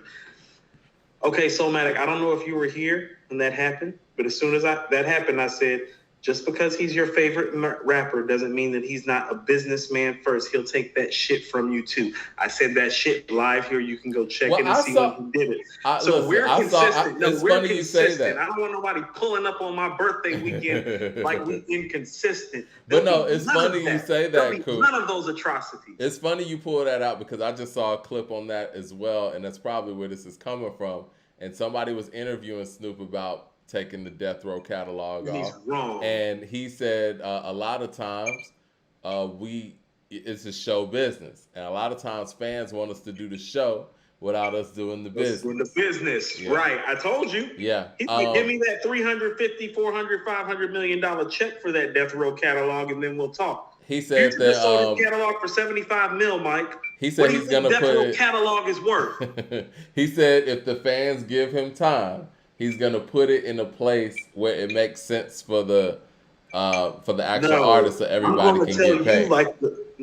I'm gonna tell you like the DJ Quit diss the MC8 dollars and cents goes. If it don't make dollars, it don't make sense. If Future just got $75 million for his catalog, Mike, go ahead and multiply that times about 5 to 10 for a Death Row catalog. And so for Doggy Style specifically. Somebody need to be ready to pay Snoop at least $500 million or somewhere closer to the range of $1 billion. Well, this is the difference, right? That's what he's saying. He's saying the Death Row catalog is damn near $1 billion catalog. You're going to pay for this catalog. And that's the businessman superseding the culture. But the culture has had full access to it for decades. Exactly. And so I can't totally knock it. This ain't the same thing. Because you know what? This is what I will say. We've had access for decades. We've had access to it. And you can actually still order the album if you want to buy it. And if you bought it in the past, you still got it. Here's the caveat or the red herring of it too. Any of that stuff that landed soundtrack wise somewhere is still kind of available on those catalogs, like those hits of the year and the soundtracks and all that stuff. So it's like, oh no, you can still hear What's My Name. Yeah, it's just not going to be on Doggy Style for right now. But they're singles though, Coop. They're singles. You can see Doggy Dog World. You can see Gin and Juice. You can see Murder Was the Case. You can see What's My Name. Those videos are right there on YouTube. Any of those things because I purchased copies of The Chronic in Doggy Style. Me too. All Eyes on Me. I'm gonna tell you what, and this is what I mean. I'm mad. I've been trying to get my hands on Murder Was the Case soundtrack for so long. Yeah. The Raising Head with the super chat says, "You're misunderstanding my point. Rap gets criticized for sampling even when the credit is given. Prince copied from an original without giving credit." All right, let me play devil's advocate here. Oh, no, that's fair, and I understand where you're coming from. That is a little misunderstanding by me, so all apologies. But let's do this, though. I do think that there can be songs that sound similar without someone intentionally, ripping from someone else. And that original person could go back and be like, that kind of sounds like mine. And to avoid all kind of litigation and bullshit, sometimes musicians say, you know what, take this money, whatever. Because let's be real, Prince is not an artist that was known for ripping off other people's shit. Right. Well, there's only so many notes. And Prince is probably in the frame of mind. It's like, think about what's happening to him with Purple Rain. He's been making top 5 and top 10 singles and albums and going platinum and multi-platinum and selling out stadiums already when Purple Rain is happening. So this is his moment happening for him, like his moment happening. And usually when your moment is happening as a businessman, you're like, I'm just going to do that instead of even worrying about that. It's like I'm major right now. I'm selling I'm literally going double diamond damn near. I literally don't have time. Damn near 20 million albums. Why the fuck would I care about that? I don't have time to go to court. I got concerts to do. Well, also too, people have to understand. Well, he was doing concerts, but people don't understand. Purple Rain is what played for Paisley Park. Yeah. So while the Purple Rain tour is going on, he's building out the compound that is now the museum, that is now infamously known for the stored vault in his living space. He wasn't living in that space before Purple Rain. The Purple Rain money is what provided the ability to buy that space in that compound. Right. And so he's probably not even thinking about that when that's going on. He's like, I'm getting a whole compound built. He's listening. I'm competing with Michael Jackson right now. Let's be real. He's listening to lawyers at that point. Because at this point, he's making music and building performing this compound. Music. Correct. Right. That's what I'm saying. Yeah. Correct. Ray He's Reynolds with on the tour super and chat. building a compound, Mike. You think this motherfucker is sitting up here? Yeah. So this guy wants $800,000. He's looking at him like, I just sold 17 million albums. Ray Reynolds with the super chat says, "Oh, hold on, let me see. This thing went away." He says, "Can you brothers make time to review Soul Messiah, God's Complex on Wednesday? I think it's a compilation rap album of the year. Will you both have time? Yeah, check it out. What is it called? It's called Soul Messiah. Okay, pulling up right now. Yeah, the album's called God Complex, actually, but the artist is Soul Messiah. Let me see some of the. Oh, Leroy says the other platforms can't copy y'all because they ain't got no Leroy Green, and that is the damn truth. They don't have a Leroy Green. And for the people who aren't on the Patreon, but if they want to pick Leroy up on a waiver wire, we'll take him for a second round draft pick and 2 bottles of cognac. And for the people that aren't on the Patreon, Leroy Green comes in with the full Dynasty intro. What was it? Volume 3 intro. He changes it up, man. No, I get down with Leroy. I love this is the thing. This is what I mean about Freddie. Like, you do understand Freddie loves to rap more than these guys that you guys love to deify. Like, he loves to rap more than Yassine does. Yassine's on bandana. He loves to rap more than Talib. He loves to rap, Mike. He's intense. Well, Talib loves to rap a lot too. Talib got a lot of projects. He's putting not at this quality level. The Raisin Head with the super chat says, "Wouldn't the game be the same? Without Black Star? Are they great but guilty of overpricing their value to the culture? Yeah, what changes without Black Star's involvement? I guess that's a good question. Nothing. Because we've had Common in the Roots. I've been trying to say that. That's why I was like, go put it next to. Remember when we were having this conversation about the Black Star album? I said, go put it next to all the stuff that came around it and tell me why it stands out. I was like, because it's not better than like Water for Chocolate. It's not better than Illadelph. I'm gonna say this like not better than Things Fall Apart. I'm gonna say this like I respond to some of the not better than Black on Both Sides, Mike. I'm gonna say this like I say in response to some of the memes that I see, right? There's some memes out there, you've seen them where it's like, which artist could you do without? Or if this person went away, blah, blah, blah. They'll have like a Beyonce, Lauryn Hill, Erykah Badu, Sade. And I'm like, well, we've been living without Lauryn Hill's music for a long time now. And that's how I feel about Black Star. Like, yeah, I mean, the fact that they're able to make a 24-year hiatus tells you everything you need to know. That's what, okay, so it's like... Imagine if Jay-Z was missing for 24 years. You know what I'm saying? Like, come on, man. That's what I'm saying. Like, how do you get away with that? Like, you get away with that because, unfortunately, the game doesn't, quote-unquote, need you. People pull up on me about, the reverence that I have for Biggie and how high I hold him for the brevity of his albums.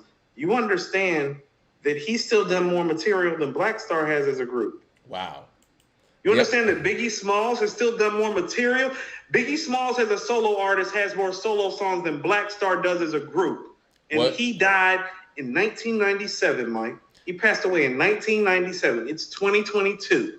And these guys do not have his catalog in terms of numeration. In terms of numeral numbers, you can go run down Black Star's song catalog, and Biggie's song catalog is still longer. So how vital are they? And you know what? And I made this point on the show before. Biggie has been gone for, how long has it been now? 25 years? He still has more rap verses than Andre 3000. He still has better rap verses than Mos and Talib. Goodness. Deontay Smith with the super chat says, it's hard for the younger artists to take chances when the label and algorithms are dictating their certain sounds and style. Well, you know what? I think that the older generation had to deal with that when it came to radio. They're going to give this album to the people, Mike. I'm not going to let them stand on this like this. You want to know it? It's like William Cooper. It's like behold a pale horse. It's like you're on a pale horse. It's like you're not about to ride on that thing to the end of time. It's like, no, you're going to release this to the people so it can be audited. Like everything else. Everything else in hip hop history has been audited. Jay Short says Black Star thought that they were Wu Tang with Once Upon a Time in Shaolin. I I propose that we treat both unheard, self-proclaimed quote unquote works of art the same. You're right. Well, here's the Nobody's thing. heard This that is the only album. one that okayed that piece of work of art, so I don't know how that sounds. Yeah. And so I'm not okay with even putting that in Wu-Tang's catalog because he's the only one that apparently had How say-so. can you? How can you? CJ Kidd with the super chat says, I asked Dead End Hip Hop about collaborating with you guys, and they said they would always welcome it. And we're going to look you guys up. That's what's up. Appreciate really? that, CJ the Kid. We'll holler at them.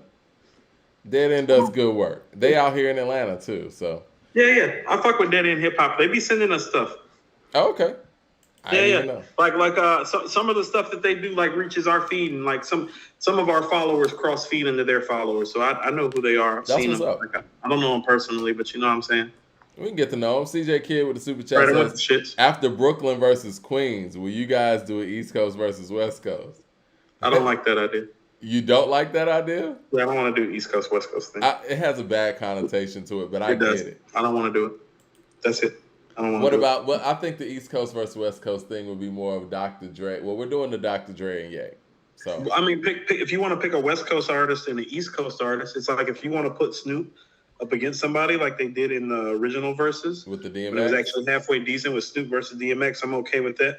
But the whole East Coast, West Coast connotation by the media is part of why Big and Pac are not here, and they haven't been replaced yet either by anybody viable, and so super fucked up and won't be contributing to any part of it since now I'm part of the media side. So yeah, that sounds like we're capitalizing off of that whole narrative. No. Unknown name says Black Heroes.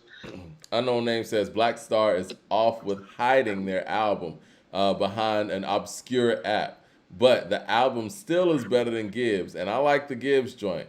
Afraid it won't have crazy replay value though. It's not. The beats aren't better. The production's not better. The execution's not better. Like, that's what I'm saying. Like, dudes got to get off of this, but the rhymes were better. CJ Kidd says, have you guys checked out Coast Contra yet? Yes, we did. They are dope as hell. We both did, actually, independently of each other, and it was dope. Yeah, I mean, I think after we stopped our show on Wednesday, I went right to it. And I was like, oh, yeah, I get it. 36 Chambers said, I disagree with the take on No Fear of Time and removing it from Album of the Year consideration. On the music alone, it still stands even without singles. At least mention it in the A2HH yearbook since it documents hip-hop culture. Yeah, we definitely got to mention it in the yearbook, and it probably has some quotables in the yearbook and all that stuff, too. I think what I'm saying, and maybe me and you were saying two different things, I just think that it's unfair to put it up against other albums that put themselves out there for, like you said, scrutiny and level of impact with the public, and it didn't do those things. Now, we heard it individually, and we can document it individually and what we think about it, but it's hard to really place it with what everybody else thinks about it because people didn't hear it. I think it's the best hip-hop album I heard all year. I've said that. Can I ask you something? Yeah. Let me ask you something legitimately. How many times have you heard the album? It's a good question. I want to say that whole month that I had Luminary. I haven't gotten Luminary again. So what I would submit to you is that part of the reason why everybody is holding it in the album of the year conversation is that you haven't had a chance to run it in the ground like you would a real classic hip hop album. Like, here's the thing, and this is what I mean when I say it. Well, you had access to Magic. Yeah. Tell me you haven't heard Magic 20 times more than you heard that Black Star project. Oh, definitely. And so you can't put them in the same stratosphere. See, Magic has had time to wear and tear on you for you to decide if it's a classic or not. That is part of the process, is the wear and the tear. The wear and the tear comes through the access. If there's not access, there's not going to be wear and tear. You're going to be so happy and so thrilled every time you hear it. It's only their second project in 25 years, and they didn't give you full access to it. It's hyped up. It's like when I went to Disneyland in California, and it's like I saw all the castles and everything, and then I got to the booth, and it's me and my ex-wife and my daughter, and they're like, and that'll be $1,250, Mr. Cooper. And I'm like, what? I'm like, what? It'll be what? It'll be what? Because they got me with all that, and I was already in the building. It's too late to walk out. Yeah, you can't walk away from Disneyland. Right. Ain't no walking away. Kids could be Mike, if you want crying to and be specific, everything. Mike, if you want to be specific with taxes, it was $1,326.78. Man, I need an amusement park, man. Yo, Andrew Green I with the needed super a chat. fucking blunt after that. I told Meek, I was like, I'm about to go to the car. This is Coop Unhinged. I told Meek, I was like, if we had weed in the car, I would go right now and roll up and smoke right in the car while you take our kid on these rides. And that's not even what shit cost up in there. But that's neither here nor there. We are wilding today. I'm sipping. I'm gonna give me another drink, and it's Coop's birthday weekend, so we just going at it. Andrew Green with the super We don't chat. have no access to this album. Like I heard the album like 8 times, and it's like you want me to tell me, you want me to say like an album I heard 8 times is like album of the year. It's like no, I heard Gibbs twice today, and once last night at midnight. I've heard this album 3 times already. Andrew Green says, "Have y'all heard the Nas feature on YG's new album? I have not, and I haven't heard the Cole feature either. It's not on YG's album. I forgot the artist. So much music that came out today. I hear the YG's album because, and here's the thing: we pulled up. Our guy 007 was like the YG's riding, and me and Mike is sitting over here like, I'm done with the Gibbs. I'm on the Prodigy, while you're on the Rome streets. Yep. And so we're pretty much flipping like after the Freddie's done, and it's like, well, you're on the Prodigy while I'm on the Rome, and we're getting ready for the show. We're already running 15 minutes behind. It's like, well, how the fuck are we getting to the YG? We're gonna have to get the YG Wednesday or something. We're really probably gonna have to get to fucking like truthfully, because we ain't got the Rome yet. We're still on Freddie. Yeah. And we need to get the Rome, so we might have to do Prodigy and YG on Wednesday. And it's like I don't even want to not Prodigy because Prodigy, it's a posthumous album, but it's a really dope posthumous album, but it's not as good as the Rome Streets, and it's definitely not the Freddie. Unknown's name with the super chat says Raekwon has been a guest on every good album this year. That's interesting. Snapping. God, hearing him on Gibbs. Top 10. Yeah. Top 10. Let me finish the super chat. He said Raekwon has been a guest on every good album this year. God, hearing him on Gibbs, that Scarface sounded like he was rapping on a different beat. That Scarface sounded like he was rapping to a different beat. Did you get that from the Scarface? They switched up they did switch up the beat a little bit, I believe. I believe they switched up the beat pattern, so I think the drum pattern is different. When Face comes in, there is a switch up, I believe. It still sounds phenomenal.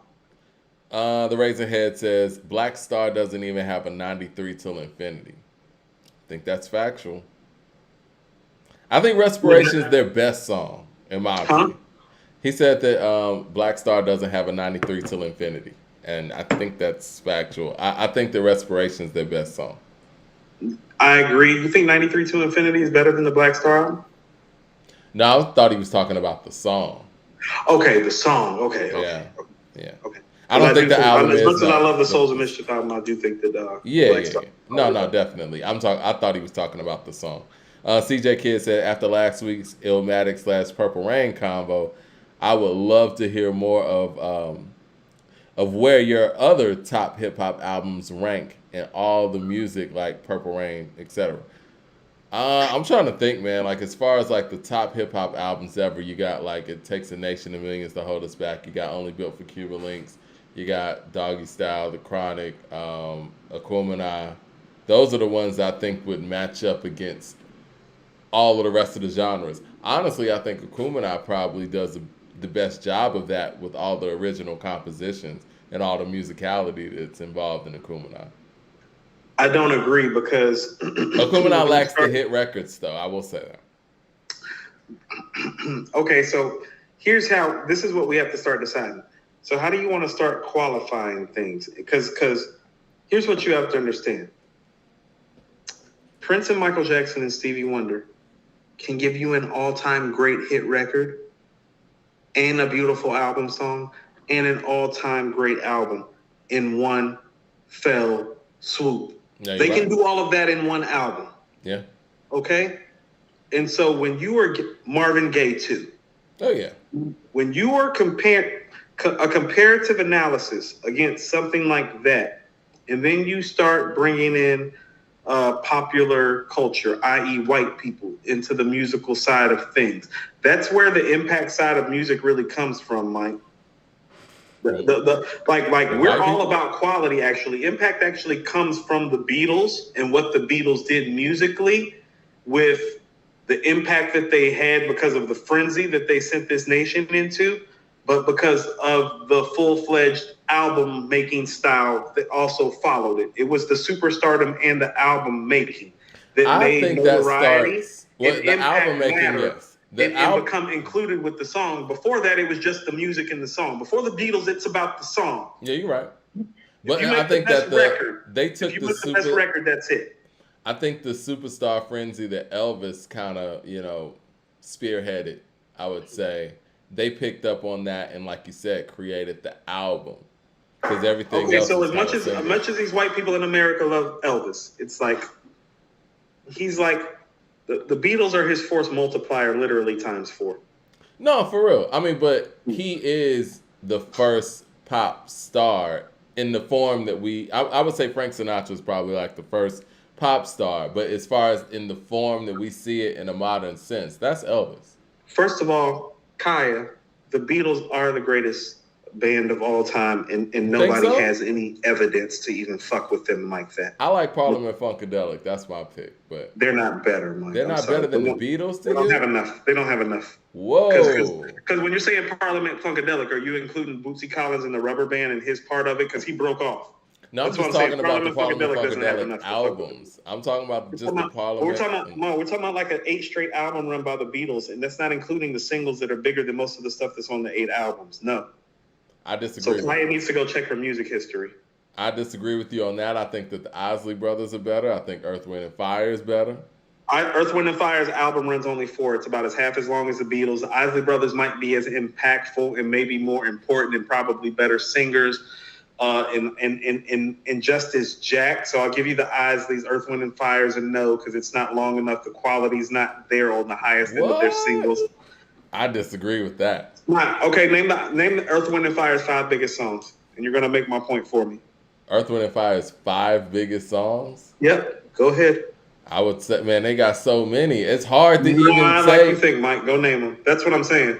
Reasons is the first one that comes to mind, right? That's not going to do it, Mike. If Reasons is your number one, I wouldn't say that's even my number one. It's just, the first one that comes to mind. I mean, obviously you got September, you got Let's Groove, you got The Way of the World. The Way of the World is actually, I think The Way of the World is probably incredible record. I mean, I'm just naming songs. I mean, they got so many. Shining Star, you got Fantasy. They got range with this shit. What? I mean, I'm going to tell you like my After guy the Obi love told is me. gone. Sing a song. I'm going to tell you like my guy Obi told me. Can't hide my. Come on, man. No. I hear what you're saying. Can't hide love. Come on. I'm going to tell you like my guy Obi told me when I lived in Cali and we were working on my first album. And Obi's the guy that introduced me to the Beatles. He's one of my dear friends and he's a co-executive producer of my first album. He said, and this is a black man. When I mean it's a black man, it's African. Obi's Nigerian. He's from the Bayish area. Mm-hmm. He said, when black people talk about the Beatles not being the greatest band of all time, it's because they haven't heard the Beatles catalog from beginning to end.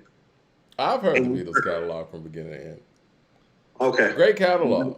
Well, I don't know. Then I don't know how you can, like, consciously, as somebody that loves the musicality of Stevie Wonder and the songwriting of Stevie Wonder's catalog the way that you do, not have similar feelings about the Beatles just because it's not belonging to our culture. No. It ain't even that. I give the Beatles their props, man. I think that very much comparable to Stevie in terms of the consistency and the length of the albums. That's what I mean. It's like Earth, Wind, and Fire and the Isley Brothers. Like first of all, the Isley Brothers released like maybe 2 classic albums. Earth, Wind, and Fire maybe 3. Beatles went on like an 8-album run. But I think you want to talk about Stevie Wonder in relationship to the Beatles, but we're talking about bands. But this is what you're doing. You're judging albums, and I think that we can go to the singles too, Mike. That's what I'm saying. CJ Kidd with the super chat says, "Is Love Movement better than Black Star?" Came out the same day. No, I don't think so. Doesn't have Restoration. Mad Max says, Rome Streets joint was fire. My only gripe is it sounds like a mixtape, not an album. But the Rome Streets is fire. He really He's really a great lyricist. I love his sharpness and his flow and his voice. I think so too, man. Like, when I was listening to that, and we're about to get to that album in a second, I felt like, yo, this is like West Side Gun quality production on an album with some bars and flows. And no disrespect to West Side, but he's not the rapper in the group, and he says that himself. But you could tell that Rome Streets made everybody who came on there come correct. So let's talk about the Rome. Let's come somewhere with this Freddie right quick. Yeah, we got to finish up the Freddie. I want to get to Mad Max Super Chat again because I know he's talking about the Rome still. He said, and when I listened to the Rome Streets, it came to my head. Did Rakim paid in full and the blueprint to how guys become the blueprint to how guys make mixtape classic beats and great lyrics, just losing their mind? Just asking. Is paid in full the blueprint and the template of the mixtape rapper? The mixtape rapper? Well, as far as like just spitting on records, like I say that's all the more time. him on Follow the Leader. I say all the time, when you listen to Paid in Full, it sounds like he's daring you to battle him the whole album. But Paid in Full is very organized. It's very structured. But I'm just talking about his approach. The musically different. But that's what I mean. Like, So, like, how about this? On Paid in Full, I feel like he's coloring inside the lines. Like, on Follow the Leader, he's like, oh, we coloring outside the lines this time around. It's like, when I heard Microphone Fiend, it's like, well, I never heard anybody do a one-verse song like that and release it as a single. You know what I mean? It's like, he was like, I'm going to rhyme the whole track through, like, fuck the hook and like all that. And that's what I mean is like, that's where I think the mixtape come from. I specifically think the mixtape comes from Microphone Fiend because it's just a straight verse of hardcore of the highest level rapping over a great beat. So the mixtape for me comes from Microphone Fiend, specifically like the song Microphone Fiend is where the mixtape originates from. Because there's no song like Microphone Fiend before it that's released as a single that I'm aware of that doesn't have any sort of format or the DJ cutting or some sort of hook like you're jingling, baby, go ahead, baby. You're jingling, baby, go ahead, baby. Or, or there's something going on. Microphone Fiend is like think about it. Even Follow the Leader is Follow the Leader, rock him a sake. Follow the Leader, rock him a sake. Microphone Fiend is I was a fiend before I became a teen. I melted microphones instead of cones of ice cream. Music orientated, so when hip hop was originated, fitted like pieces of puzzle. Complicated. Don't that sound like some mixtape rap shit to you, Mike? Yeah. Because I grab the mic and try to say, yes, y'all. They try to take it and say that I'm too small. Cool. Because I don't get upset. Right. Like that's mixtape shit. That's street shit. So Microphone Fiend's the original, the origin of the mixtape in terms of like a style and a pattern. It's like a nigga jumping on a dope ass beat, rhyming his ass off, the culture gravitating towards it. 36 James with the super chat says Beatles' impact is what makes people hold them high in high regard. Culture shifting. That's why music. I said when you deal with white culture and white music, the impact part of it comes in because they bring the Beatles' impact in. Do you want to talk quality of music or do you want to leave impact out? Because we've had this conversation about some of the hip hop battles we've been having about the impact. I told you, impact exists because the Beatles exist, because in white culture, that's America, because they're the dominant populace here, made it matter in music.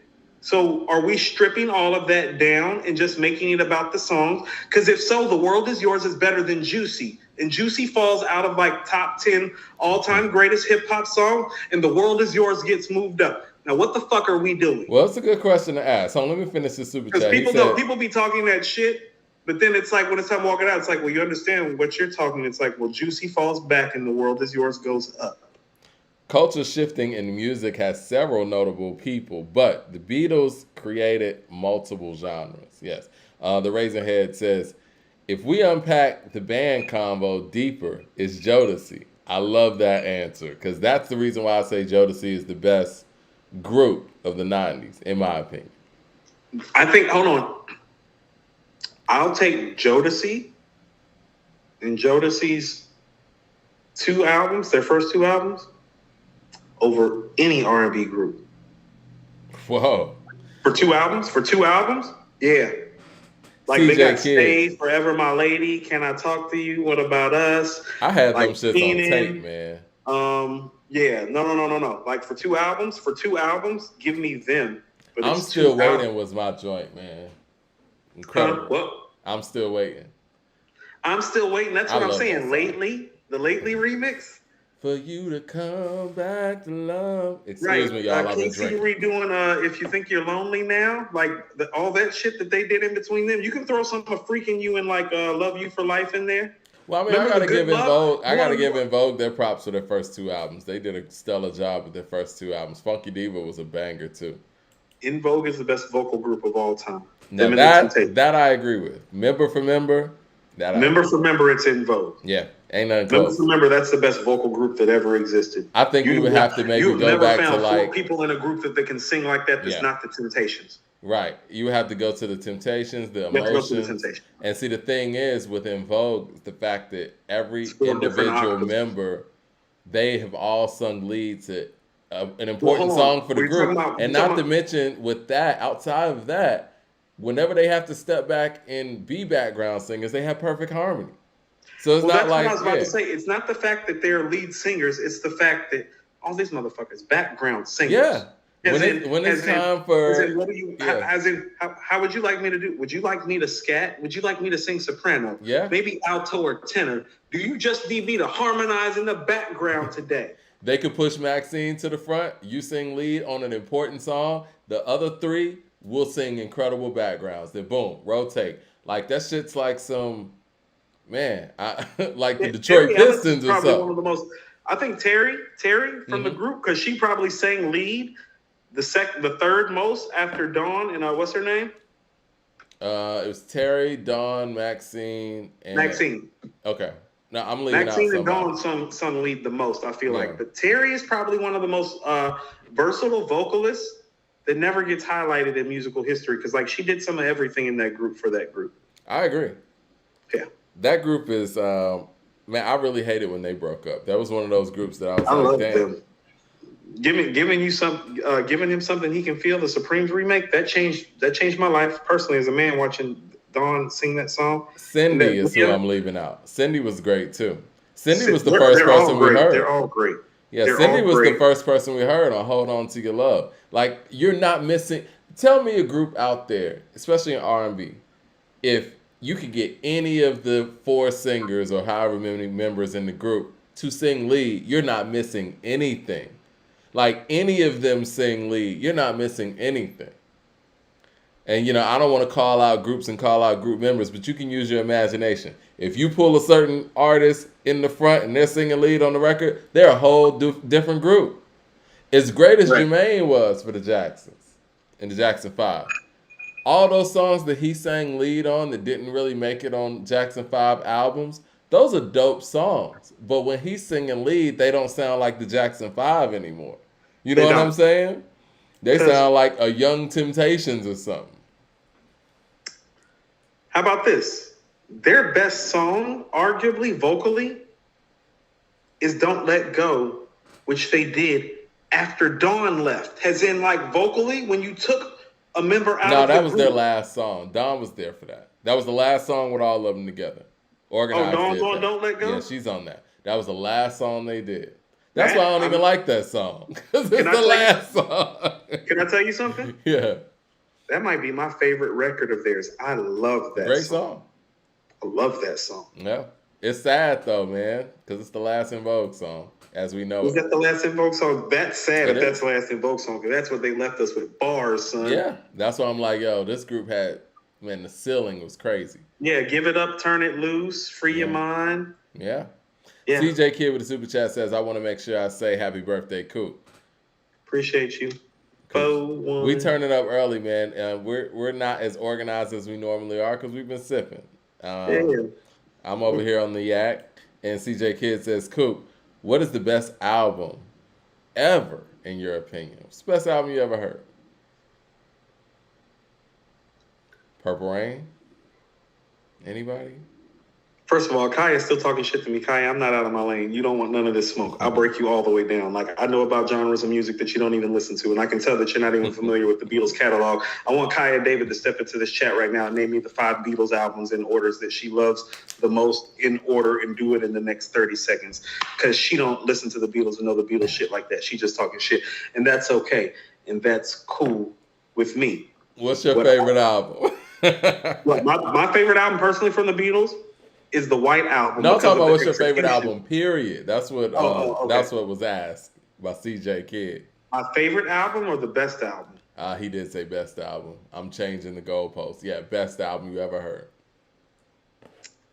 Personally, I still think Sign of the Times is the best album that I've heard from beginning to end. Like, I really, really do.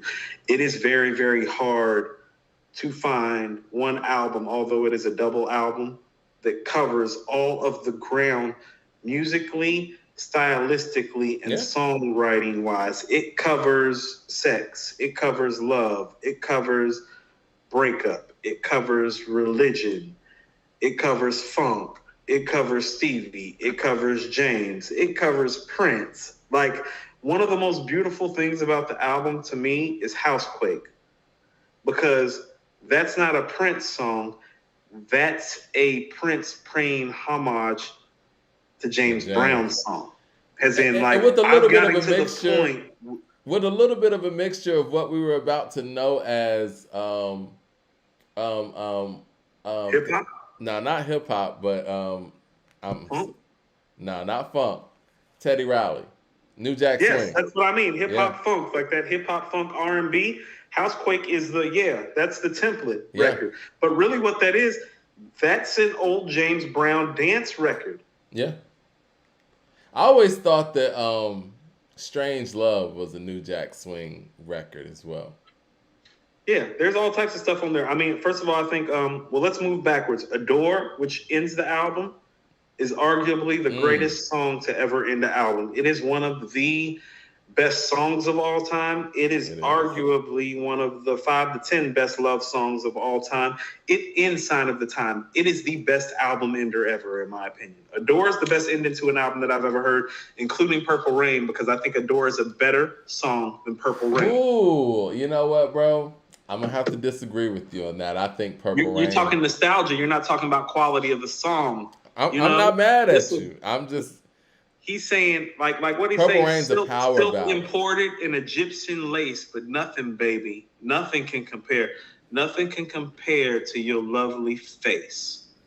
Like, I got the best of the best, but nothing compares to how I feel when I look at your face.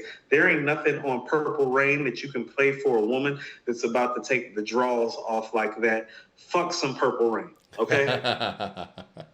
That guitar solo is mean at the end of Purple Rain. It is. No, Prince is mean on Adore. His talk game, that is some fucking love. Like, it's somewhere between it's somewhere between Stevie and the erotic, and it's a beautiful balance. Like, because he's arrogant and he's Prince and he's sexual, but he's soft and he's loving and he's touching. It's gonna be a beautiful night. The live band performance. Love that too. Starfish and Coffee. Starfish and Coffee. Yeah. Hold Incredible on. record. Hot Thing. You Got the Look. Housequake. If I was your girlfriend. I tell people, how about this? If I was your girlfriend. This is why it's the best album of all time to me. It's the best start to an album I ever heard. It's the best ending to an album I ever heard. Sign of the Times and Adore are 2 of the best songs I've ever heard. Think about this. This is 1987. This is how Sign of the Times starts off. In France, a skinny man dies of a big disease with a little name. That's how the album starts. In France, a skinny man dies of a 3... No, that shit, like, you can't fucking make that shit up. He's literally, the album's called Sign of the Times. I love Playing the Sunshine. The verse ends, and their idea of fun is being in the gang called the Disciples, high off crack and toting a machine gun. Think about, he's talking about the gangster disciples and AIDS on the first verse of Sign of the Times in 1987. He's talking about gang culture and the AIDS epidemic. This is a cultural icon at this point, talking about the AIDS epidemic. in gang culture in America to start off his album. Yeah. No, like give me that Sign of the Times. Give me Sign of the Times over everything. It's everything. Everything's on there. What do you want? You want some funk? You want some R&B? You want a love song?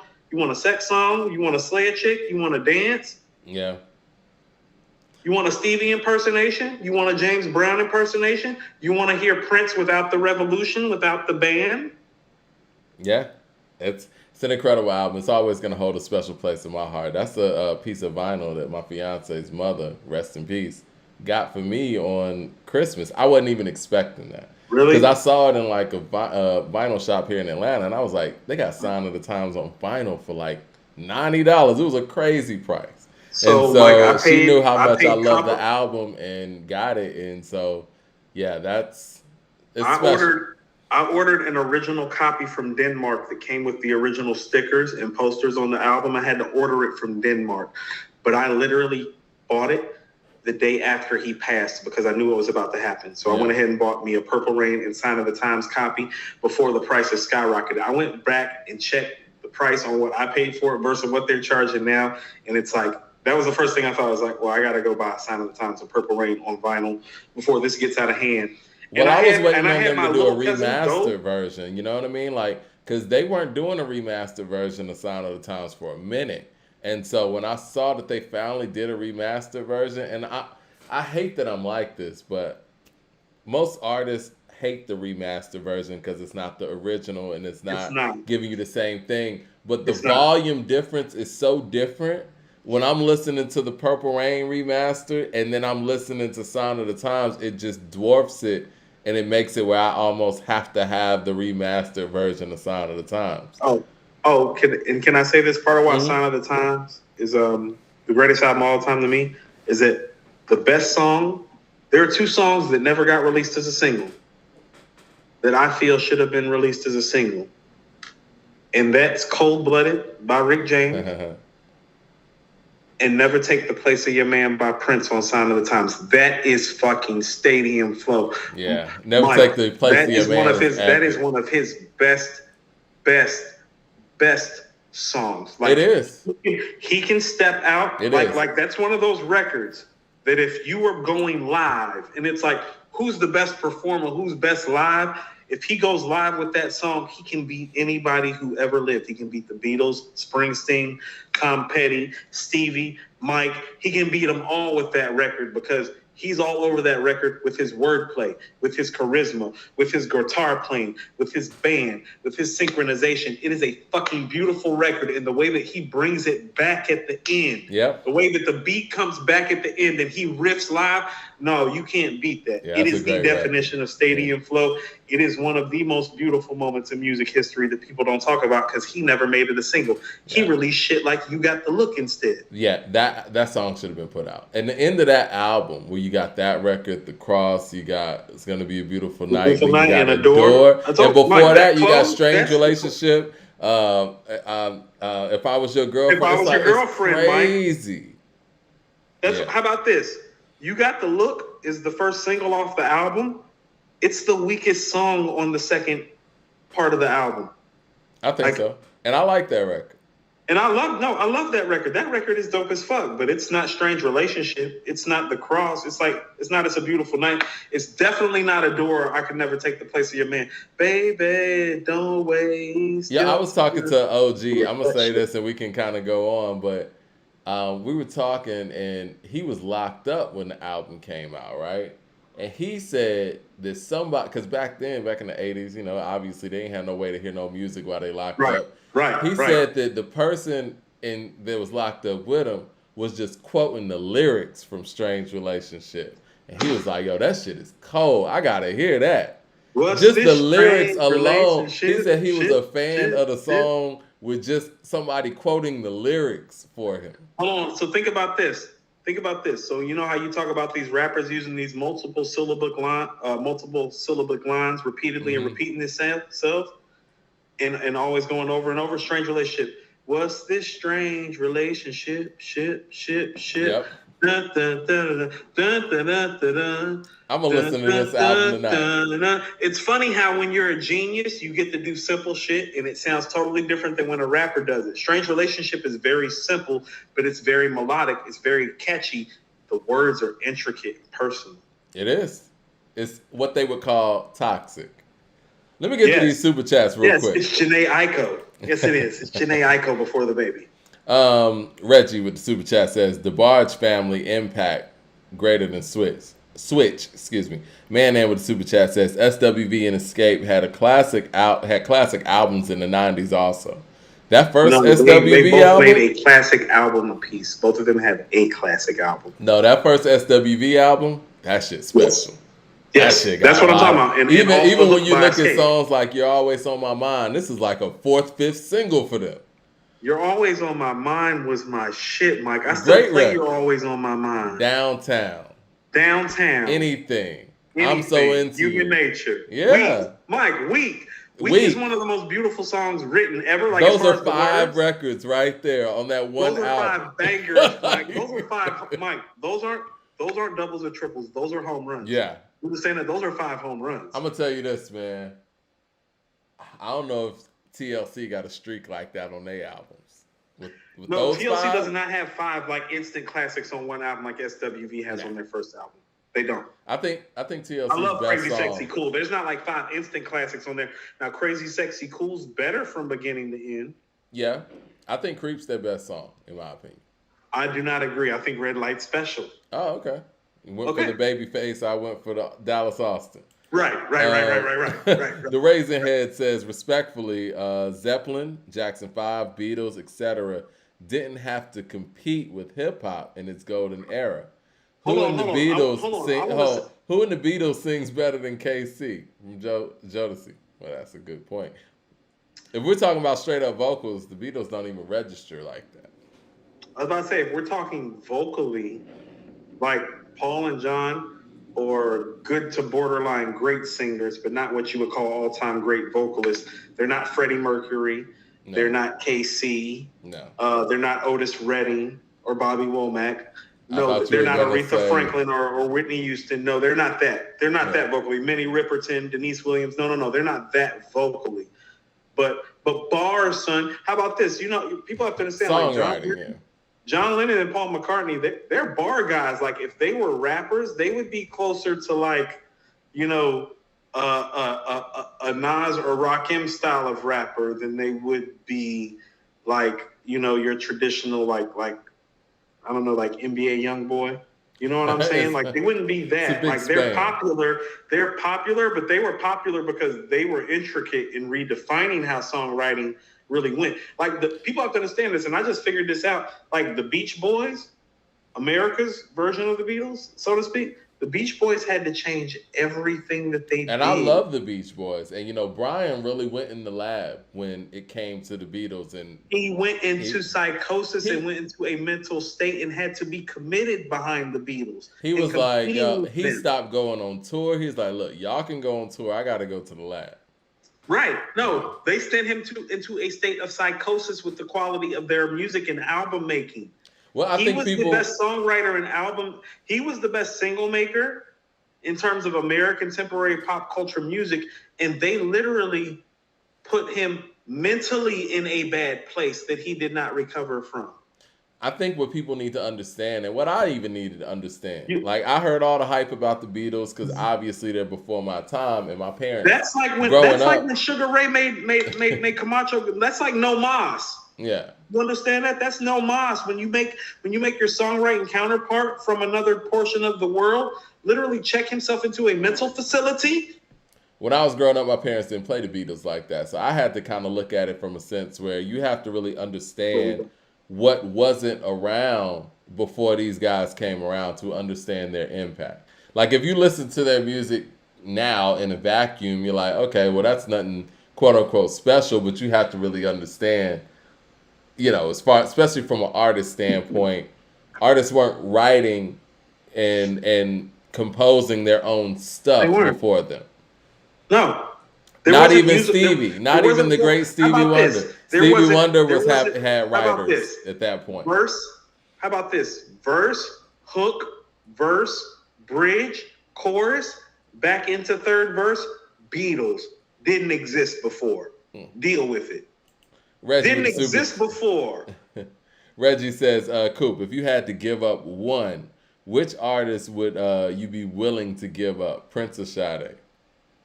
Won't be giving up neither. I'll be giving up all these rappers. You're giving up Sade. I know you get rid of all of these rappers. I know you. You're giving up Sade. You don't want to say it. 36 Chambers with the super chat says, is songs in the key of life. She's got to go. I don't want to kick her out the house, but she's got to go. Yeah, 36 Chambers says, is songs in the key of life a top 10 album on the top 10 list? Okay. Yes. How about this? I think Stevie and Prince and the Beatles are the only authors of at least arguably 2 of the top 10 albums ever, because I would put Songs and Intervisions up there, and I would put Purple Rain and Songs, and I would put Purple Rain and Signs of the Times up there. Me personally, I know a lot of people, Sgt. Pepper's and Abbey Road is up there. I personally like the White Album. But that's more of like me knowing some of the history of it. But Abbey Road and Sgt. Pepper's and Revolver are generally in that conversation. Marvin Gaye, What's Going On? You know my other favorite Marvin Gaye lexicon. album? Off the Wall and Thriller are obviously in this lexicon. My favorite Marvin Gaye album, personally, is I Want You. I love that album. You like drums and you like funky shit. I love because you like Aquemini. Yeah. You know what I'm saying? You like the I like Parliament Funkadelic. Right. No, I love I Want You. The content on What's Going On is just smashing. Oh yeah. What's Going On, I will admit, is the better album. I Want You has some of the melodic components. What's Going On has some of the melodic components of I Want You, and much better songwriting, Mike. And the transition structurally and musically from song to song, like the way he transitioned, like we need to be highlighting the person who executive produced What's Going On more, because those Dr. Dre type transitions that we talk about, because that's not Barry. Barry didn't executive produce. No, he didn't. Actually, he wasn't really even a part of the process. Right. No. He was against the process. They had a committee, Mike. They had a committee. It was a yay or nay committee. He's definitely a person on the committee. That time after they all said yay or nay, they looked at Barry like, is that okay? So he's definitely part of the committee. Well, no. That was a different time period. You're talking about more so the 60s. This was after, Barry kind of went to Hollywood. This is like 73, Mike. This is 73. Yeah, Barry was more so in Hollywood. The whole process of how Motown put out records was a little different. So who executive produced What's Going On? They were giving Marvin and Stevie the keys more in this time period. So the musical transitions on What's Going On, I want to say Marvin was a big part of that. I don't want to misquote anything. I'm sure some people in the chat can help us out, but they had a lot of arrangers over there. But this is after Holland, Dozier, and Holland were gone. Okay. Yeah, Reggie with we've Super been doing Chat this says, whole episode guerrilla style, Mike. We still ain't got no notifications. This guerrilla. It's crazy, man. Reggie with the Super Chat says, a Prince versus... No, I know what's going on. They said, a Prince versus Sade versus who you got, Coop? That's Prince easy for me. Man, Sade's best is some of the best in my opinion. Like, think about this. Like, I don't know this for certain, but I've had people tell me this.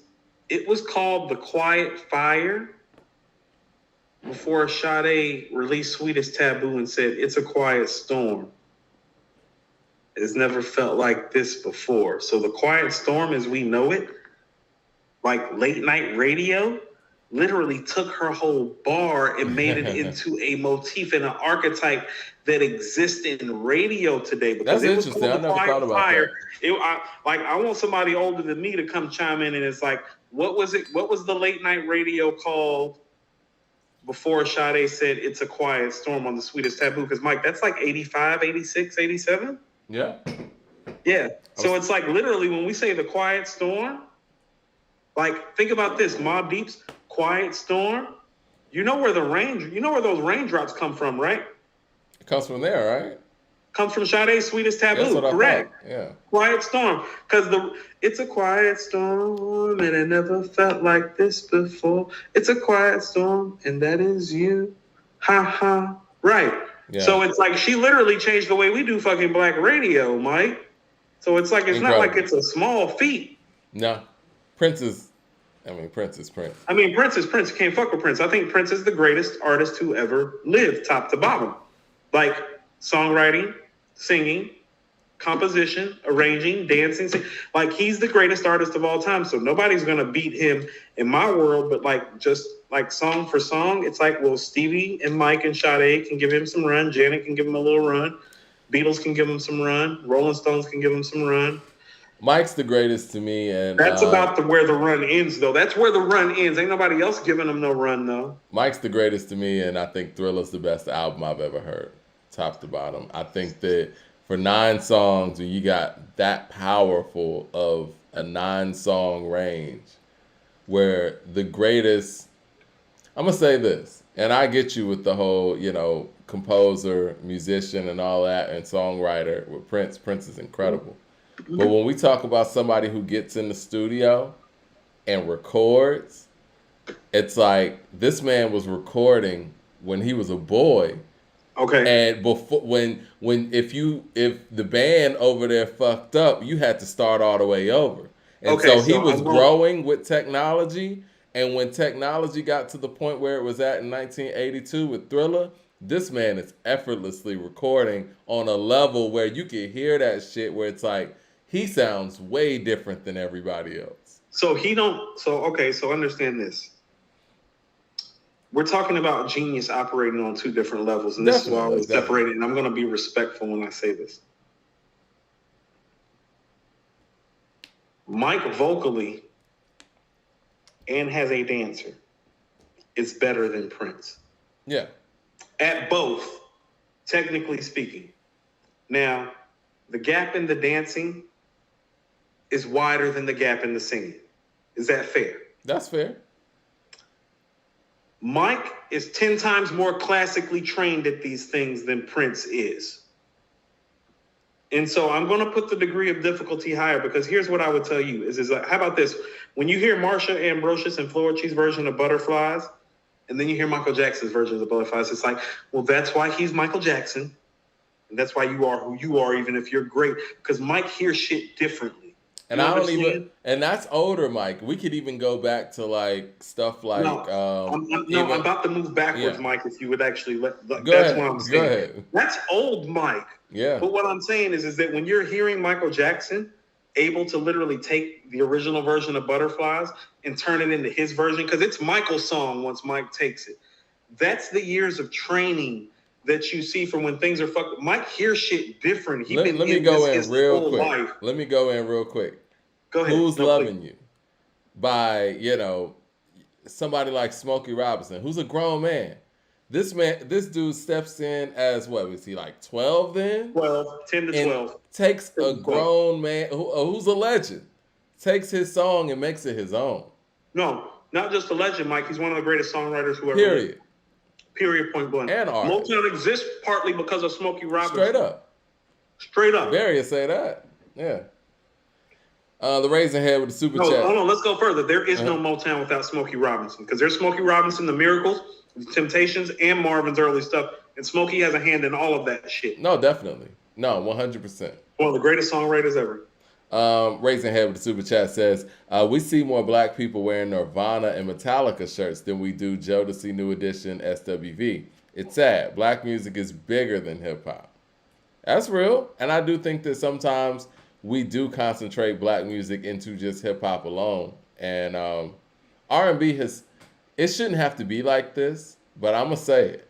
R&B has suffered from the rise of hip-hop. It has, but you want to know why? Shouldn't have to be that way, but I know why. Puff Daddy. This is what I mean. I mean about the songwriting. So let's go back to this. Well, Prince is not the singer vocally. Like the way Mike is scatting on Butterflies, it's like Prince can do that on his best day, but not on any day. Mike can do that when the fuck he feels like it. Okay. Dance-wise, I don't think we need to have this conversation. There's like James Brown, there's Michael Jackson, there's the rest of these guys. Yeah. And that's exactly how I look at it. That's including Chris Brown, because I have yet to see Chris Brown sing at the level that those men sang and performed at while dancing. I think Chris is Period. at that level, but that's just my opinion. As a dancer, yes, but can you dance Yeah, and as a perform dancer, the yeah. level that they can But for full hours time upon at a hours time. on end, decade after decade? I think James Brown at 50 was better equipped to do a show live than Chris Brown is at 30. And so, no, you're not in that stratosphere. That's an That's interesting special, point, but special yeah. shit. No, James Brown, no, At you're 50 not. was killing it. No, you're right. That's what I'm saying. Like, talk to me when Chris Brown is 50 and can kill the way Mike, because we saw Michael Jackson and James Brown kill at that age. Show me when you kill at 50, at will. Kill at will at 50, and then holla. Until then, it's James and it's Mike on stage, overall dancing performance. Mike, the songwriting, the producing, the composing, and the arranging. Well, Prince is comparable to Michael Jackson and James Brown. He's not as good as him. He's comparable, but songwriting, composing, arranging, Big producing. gap. Oh, well, he's blowing them out the water, Mike. No, and that's why he's the greatest to me, is because, well, if he's comparable to James Brown and Prince, if he's comparable to James Brown and Mike on stage and vocally, and you're telling me he's the one that's writing this stuff? Yeah. He's the one arranging the show. He's the one arranging the music. He's the composer of the music. You telling me this motherfucker playing the guitar and the keyboard and the piano and the banjo and the xylophone? Yeah. This is what I'm going to say, though, as far as my argument for Thriller, right? I think that Thriller was probably the first time and maybe the last time that an album was an event in that way. It was damn near a movie without it being a movie. It changed everything. And it has its own personality for each individual record. Like, if somebody asks you, like, I want the Billie Jean jacket, or I want the Beat It jacket, I want the Thriller jacket, he has his own, not only choreography for each individual record, he has his own scene for the record, he has his own wardrobe for the record, and now the moonwalk is synonymous with the song Billie Jean in itself.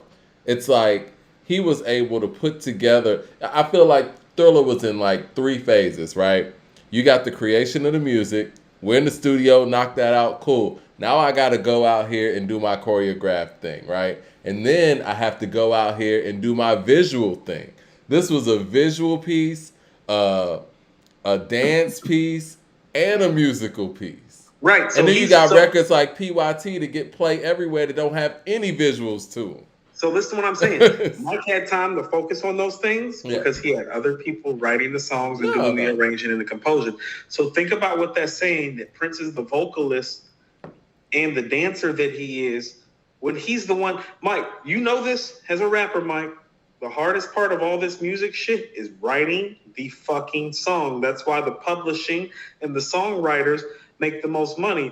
That's why every time I haven't seen Missy Elliott much the last 15 years, but every time she's in a whip that costs usually about $200,000 to $300,000, and that's because she didn't just perform on all those hits; she fucking wrote them too. Oh yeah, writing is the most difficult thing, and so Prince as a songwriter is on Stevie Wonder's level, but as a performer, he's on James Brown and Michael Jackson's level. Goat shit. Look, the writing is the intellectual property. We got so many people who have copied Michael Jackson's dance moves. You can't get paid off of that. Nope. You know what I'm saying? And that's why Michael was smart enough to know. When Dove's crying, turn it into Pray. Now, is he? Yeah. So that's why Michael was smart enough to know, like, look, I'm about to buy all this publishing and own half of the publishing that Sony has. And bought the Beatles shit.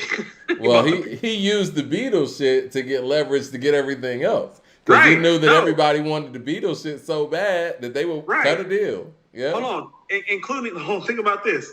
Mike had more money than Paul McCartney and outbid Paul McCartney on his own catalog. He said he gave Paul a year to. I don't believe that at all, and nor do I give a fuck. But here's the reality of the matter: the reason Paul mad is because that catalog. Well, that's like Paul number one. Well, all right. It goes Paul and then John in terms of the songwriting.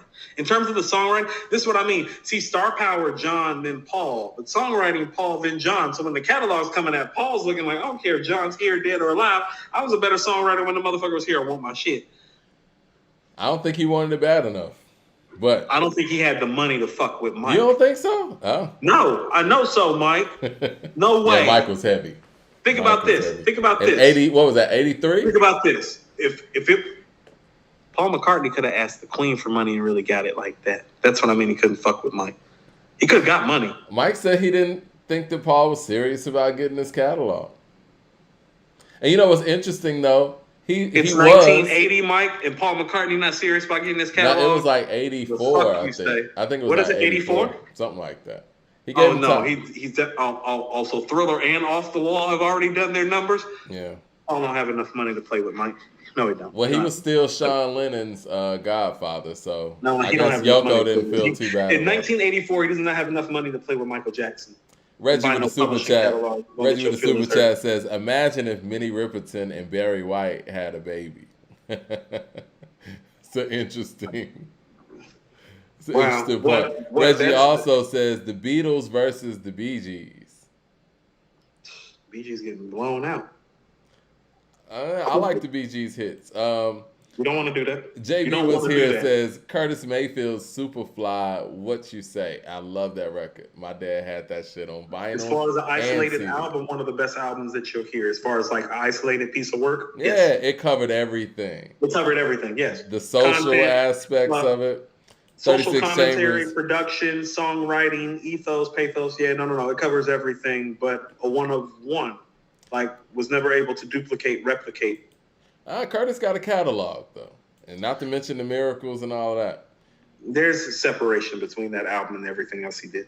36 Chambers says, MJ's best singer and showman of all time. Prince is the greatest musician and audio-based artist in history, in my opinion. I agree with that. No. I'm if we can find comfortable spaces for them all to get their statuses and their crowns, I'm comfortable with that. Mad Max says, "Don't cut my head off. I like the Bad album more than I like Thriller." And I agree with Mike. Some of MJ's hits different. Has some special. But ABC, Human Nature, Leave Me Alone. I don't know. It's different for me. Well, it's interesting that this is what I'll say about Bad, and I think I've said this on the show before we had like the population we have now. I think that the visuals from Bad kind of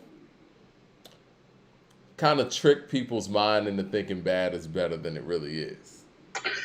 I think that the nostalgia. I feel like the legend of Thriller is responsible for Bad more than anything else that you're saying. You think so? Yeah, it's the legend of Thriller. It's the legend of Thriller. Well, see, he gave us visuals for everything on Bad, and when it comes to the Bad era, he was at his performance peak. So, in my personal opinion, I think that Smooth Criminal is the greatest music video ever made. I put it above Thriller. Not. Thriller's number 2 to me. That nigga on Smooth Criminal is you talking about the lean? You talking about the lean, Mike? Jeez, right. I mean, that whole video, like, even if you look at shit that's happening in the background, everything is just, it's amazing. Right. No, and he took that Thriller concept to the next level. So this is what I mean about the energy and the feeling and about the moment. Like Smooth Criminal to me, even dance concept wise, it's not even Beat It because it doesn't have the feeling or the energy. Like Beat It, Mike. Well, this is the thing. Like, that, Mike. Like, those songs that. Like, you don't know the Smooth Criminal shit like Beat It. Like, Mike, to swing your shit to the side and pop your hands and come up in that.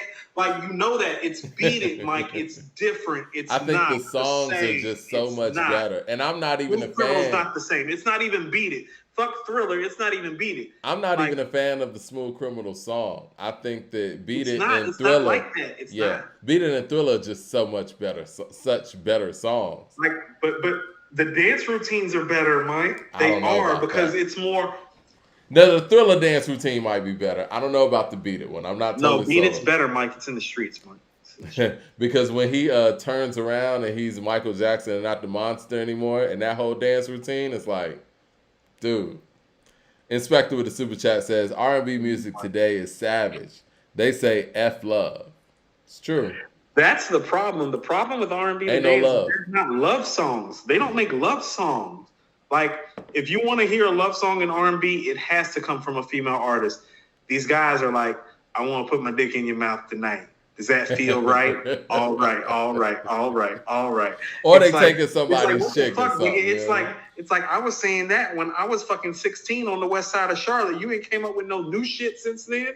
Because even with an epic album like Thriller, no pun intended to the record label, but you got a record like Lady in My Life to close the album. Like, Lady in My Life doesn't, I mean, it fits on Thriller, but he didn't even have to make that record. And that Lady record, in My Life. yeah. And that's one of those records that people walk down the aisle I can't to. help it, Mike. Yeah. Looking out my window, caught me by surprise. It's just simple. It's innocent, Mike. I can't help but see you. Yeah.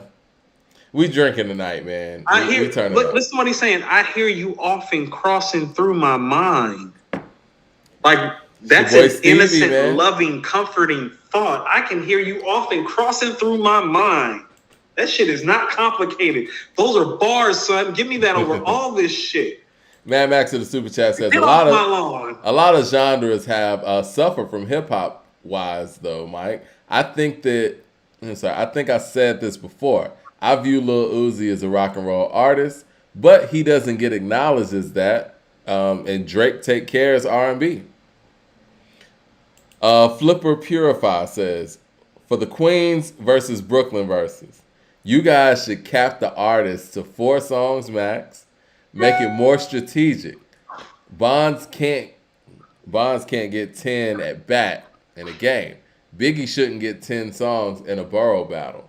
What do you think about that, Coop? First of all, do you think we should put a cap? Shut up. Watch your tone. No, because I'm going to tell you what. I'm going to be honest. He's right. Barry Bonds can't get 10 bats. It is what it is. No. Yes, he can. And I'm going to be honest with you. I literally took Brooklyn because I'm very clear on this in my mind. And I want you to listen to me when I say this. Mm-hmm. I have 2 of the 5 greatest MCs of all time coming out of Brooklyn, and I know it. And you only have 1 of the top 5. I've got 2 of the top 5. You've got 1 of the top 5. And I'm about to abuse that shit, Mike. So fuck your team.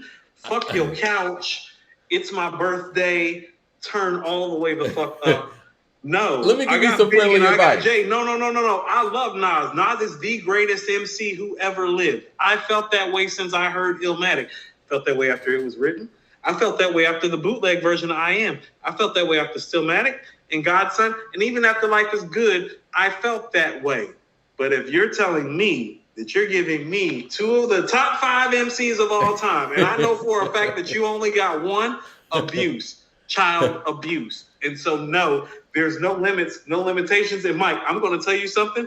I've already got the playlist and the possible songs already completely done, and I'm not changing a motherfucking thing. He got 10 J records and 10 Biggie records, and you got Top Billing as your own. It's not that bad, Mike. It's not that bad, Mike. But I'm going to tell it to you just like this. You're not going to hear Jay 5 times, but there's no way that I can beat you legitimately without playing Biggie 5 times, because you do have the greatest MC of all time. And you do have Mobb Deep, and you do have LL Cool J. And I got Run DMC. Ain't nobody worried about that. I got you ain't worried about Run DMC. You bugging. No, you're underestimating. I promise to God, like, I love Run DMC, Mike. If you play one of those records, it's gonna hurt your feelings. Really? Okay. Yeah, I'm gonna hurt your feelings. Okay. I got some surprises for you. I got some surprises for you. I got some surprises too. AK's and Curtin says Mike versus Prince Super Bowl halftime show. Who y'all got? I'm gonna give that one to Prince, man. Mike, my life goal is to figure out right now. Even though Michael set it off, though. What's that? Mike wanted to set it off. Prince's performance is better because Prince is a better stage performer from beginning to end. Because the nigga came out on stage with a fucking do-rag and a guitar while it was raining. Yeah. You know what? And I'm going to be perfectly honest. Black History moment. He came out with a do-rag and a guitar while it was raining. It's Black History. I was never a fan. With a perm. I was never a fan of the era when Michael had to lip sync. And even doing some research on that Super Bowl performance, he didn't even want to do that performance. He did it because they basically gave him an offer he couldn't refuse because they needed to compete with In Living Color's halftime. They definitely hit him with a Vito Corleone. They definitely hit him with a Vito. He gave them some money.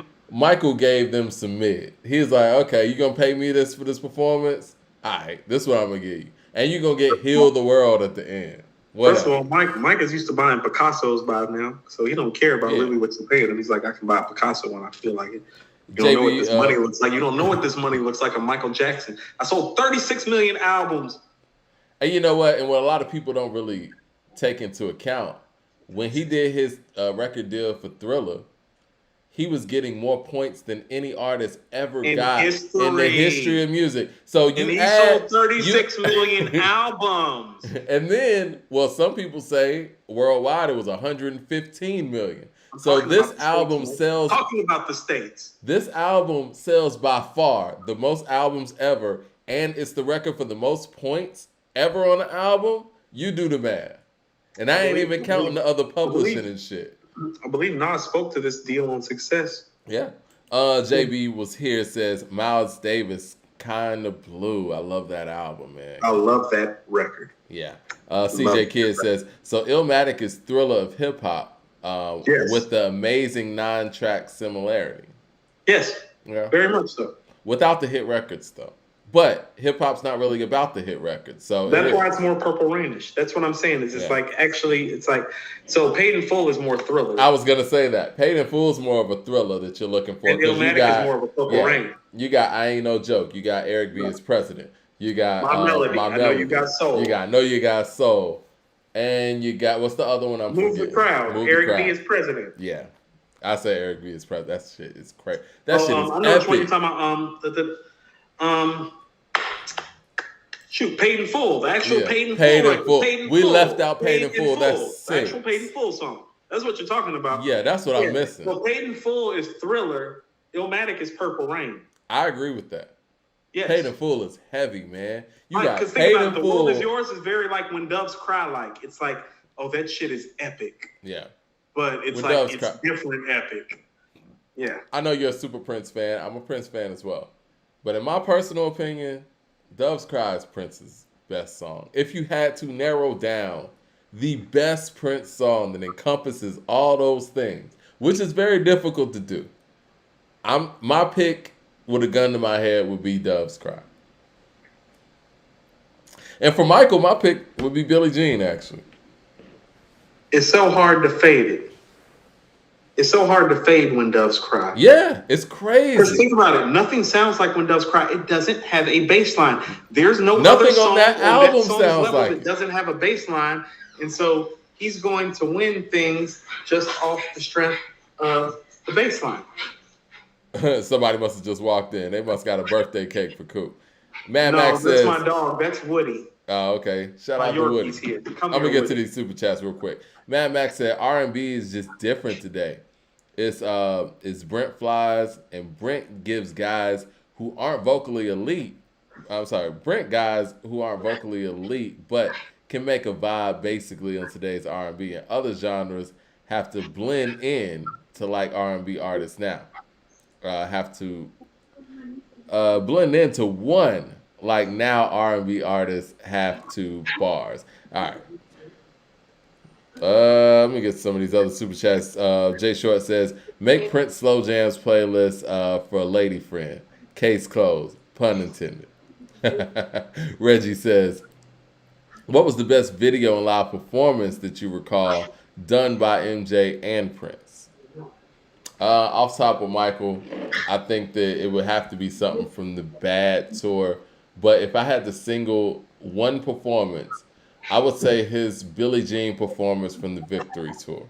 And as far as Prince, I'm going to say the actual performance that Purple Rain was taken from, because the actual audio from the album comes from that performance that he did in Minneapolis. So that would be my pick for that one. Mad Max with the super chat says, it's not true, Coop. Bryson Tiller makes love songs. He's not just talking about sex. He's talking about mistakes, trying to get his girl back, etc. I like Bryson Tiller. I think we need to consider that too. The Raisin Head says, as great as they are, Nas and MJ would have better catalogs if they stuck with the Illmatic off the wall formula. And that's saying a lot. I think that things went into the CD era, at least for Michael, and a lot of the stuff that wouldn't have made his album in the album era started to make it. Dangerous was his first CD era album, and you saw him pretty much double the output. I think the CD era really made the quality suffer in music, period. I think that the album era, sticking to 9 to 10 songs, because that's all that was fitting on a vinyl, it forced artists to put out quality material because all the stuff that made it in the CD era would have got cut off. 007 says, Queens get the money, Coop. Happy birthday, and take that L. He's going to take a L. I'm not taking no L's. He's taking a L. CJ Kidd said, since you love both artists, Coop, how do you think the track would have been if Prince and Nas were to collabo? You want to know what? Stylistically, they are both so different. It would have been one of those things where I think it would have been either really, really great or really, really bad. Just truthfully speaking, because they're so creatively like in their own spaces with how they like to operate. Like both of those guys have to feel comfortable to operate. And so they would have to find a synergy with each other for the music, I think, to come off the way that it should. And, you know, Prince just don't give people a lot of work, Mike. Like, he'll let you come do some work live. Like, he'll let you do shit live. Like, he invited Common on stage live one time. And Common, people forget this. One of Common's best performances ever, Prince called him up on stage, and he literally did a freestyle using Prince songs. Yeah. This is what I'm going to use as an example of that, right? I'm a big Janelle Monáe fan as far as, like, you know, some of the stuff she did early on. It's not going to work. But, no, this is what I was going to say. She was coming off of Arc Android, which I think is a brilliant album. I think it's one of the best albums ever created in this city. And her next album was Electric Lady, which was actually dope too.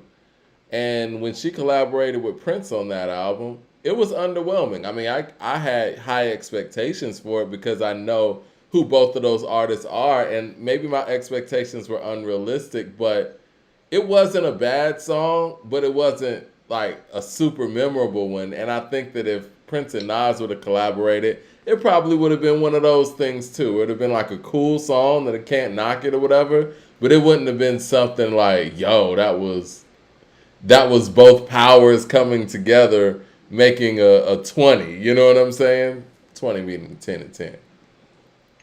No, I get what you're saying. It's like, how about this? I think the expectations would have been so crazy, it would have just been okay. It's almost more epic. This is what I mean. When you deal with Prince, when you deal with Michael Jackson, when you deal with Stevie Wonder, excuse me, it's almost bigger for you to play off of their great record. Right. Like when Beyonce did the Beautiful Ones at the Grammys with Prince. Right. That's better. The Beyonce Prince record wasn't about to snap like her doing the Beautiful Ones with him. No, right. I agree. Yeah. And so that would have been one of those things where it's like, how about this? It would have been really cool to hear like a good A&R would hear something like the bass line to Computer Blue and transition it into One Love for Nas. Right. So it's like have Prince come do the computer lift, do Computer Blue and do the riff, but have the riff go into some hip hop shit and then have that bass line that's so heavy and so hard pick up into One Love and get lighter. You feel what I'm saying?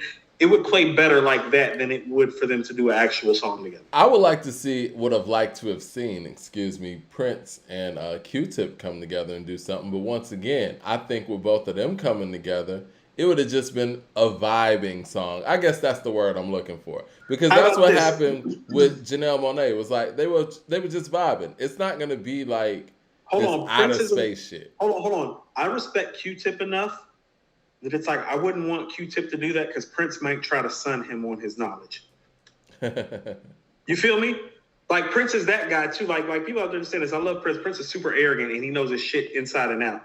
And so Q-Tip, as far as a hip hop head, knowing the outside of hip hop music is as notable as it gets. Wouldn't you say that? Yeah. Like he can go to his jazz and his pop and his funk shit very, very easily. Correct, Mike? Right. No. Prince would recognize that and sun him. You feel me? And be like, but do you remember? Be like, well, listen to when Miles Davis actually played on my record. Yeah.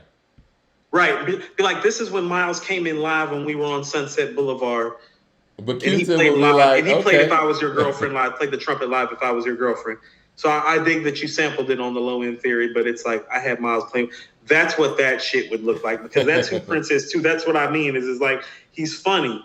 There's a reason that not a lot of people made great music with him. It's like Shaka Khan's biggest hit is "I Feel for You." That's a song that she took from his first album that came out 7 years before she took it. He wrote that song 7 years before she took it. He's funny. Is that her biggest song?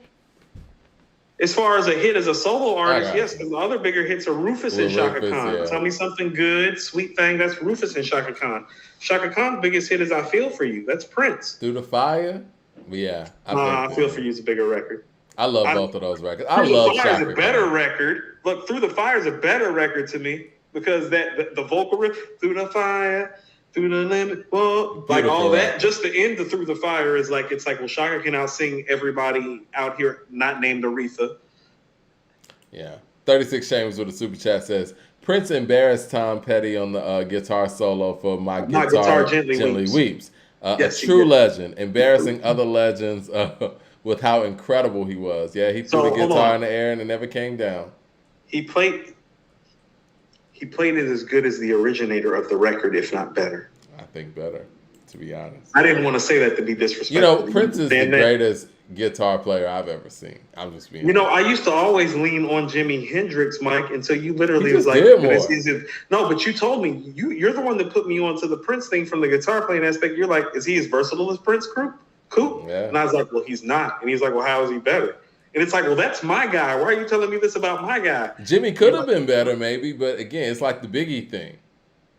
Biggie's not better than Jay. No, I don't think he would end up getting as versatile, though. That's what I'm saying. When you talked about the versatility of the guitar playing, it's like he's playing, like you have to understand, he's playing some sort of guitar on almost all of his major hits. Like almost all of them have his, like a guitar riff of his or some sort of like, so. No, you're right. And then you hear him play My Guitar Gently Weeps, and it's like, it feels like he heard the tune and the chord and is able to seamlessly transition through the riffs better than the originator. He's like, and I know LeBron's getting older, but even now, and let's just dial it back a couple of years ago, LeBron gets on the court with these pro players, the best basketball players on the planet. He makes them look like average guys, man.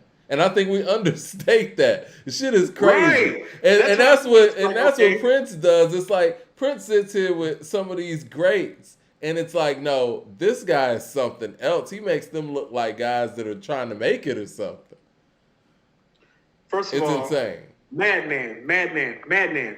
When Doves Cry is the first song in record history to go number one without a bass line, and it's only one of two songs to do it. Know your history. There's no bass line to When Doves Cry. That's the keyboard hitting like that. That's what we mean about him being a genius. You think the keyboard's the bass line, don't you?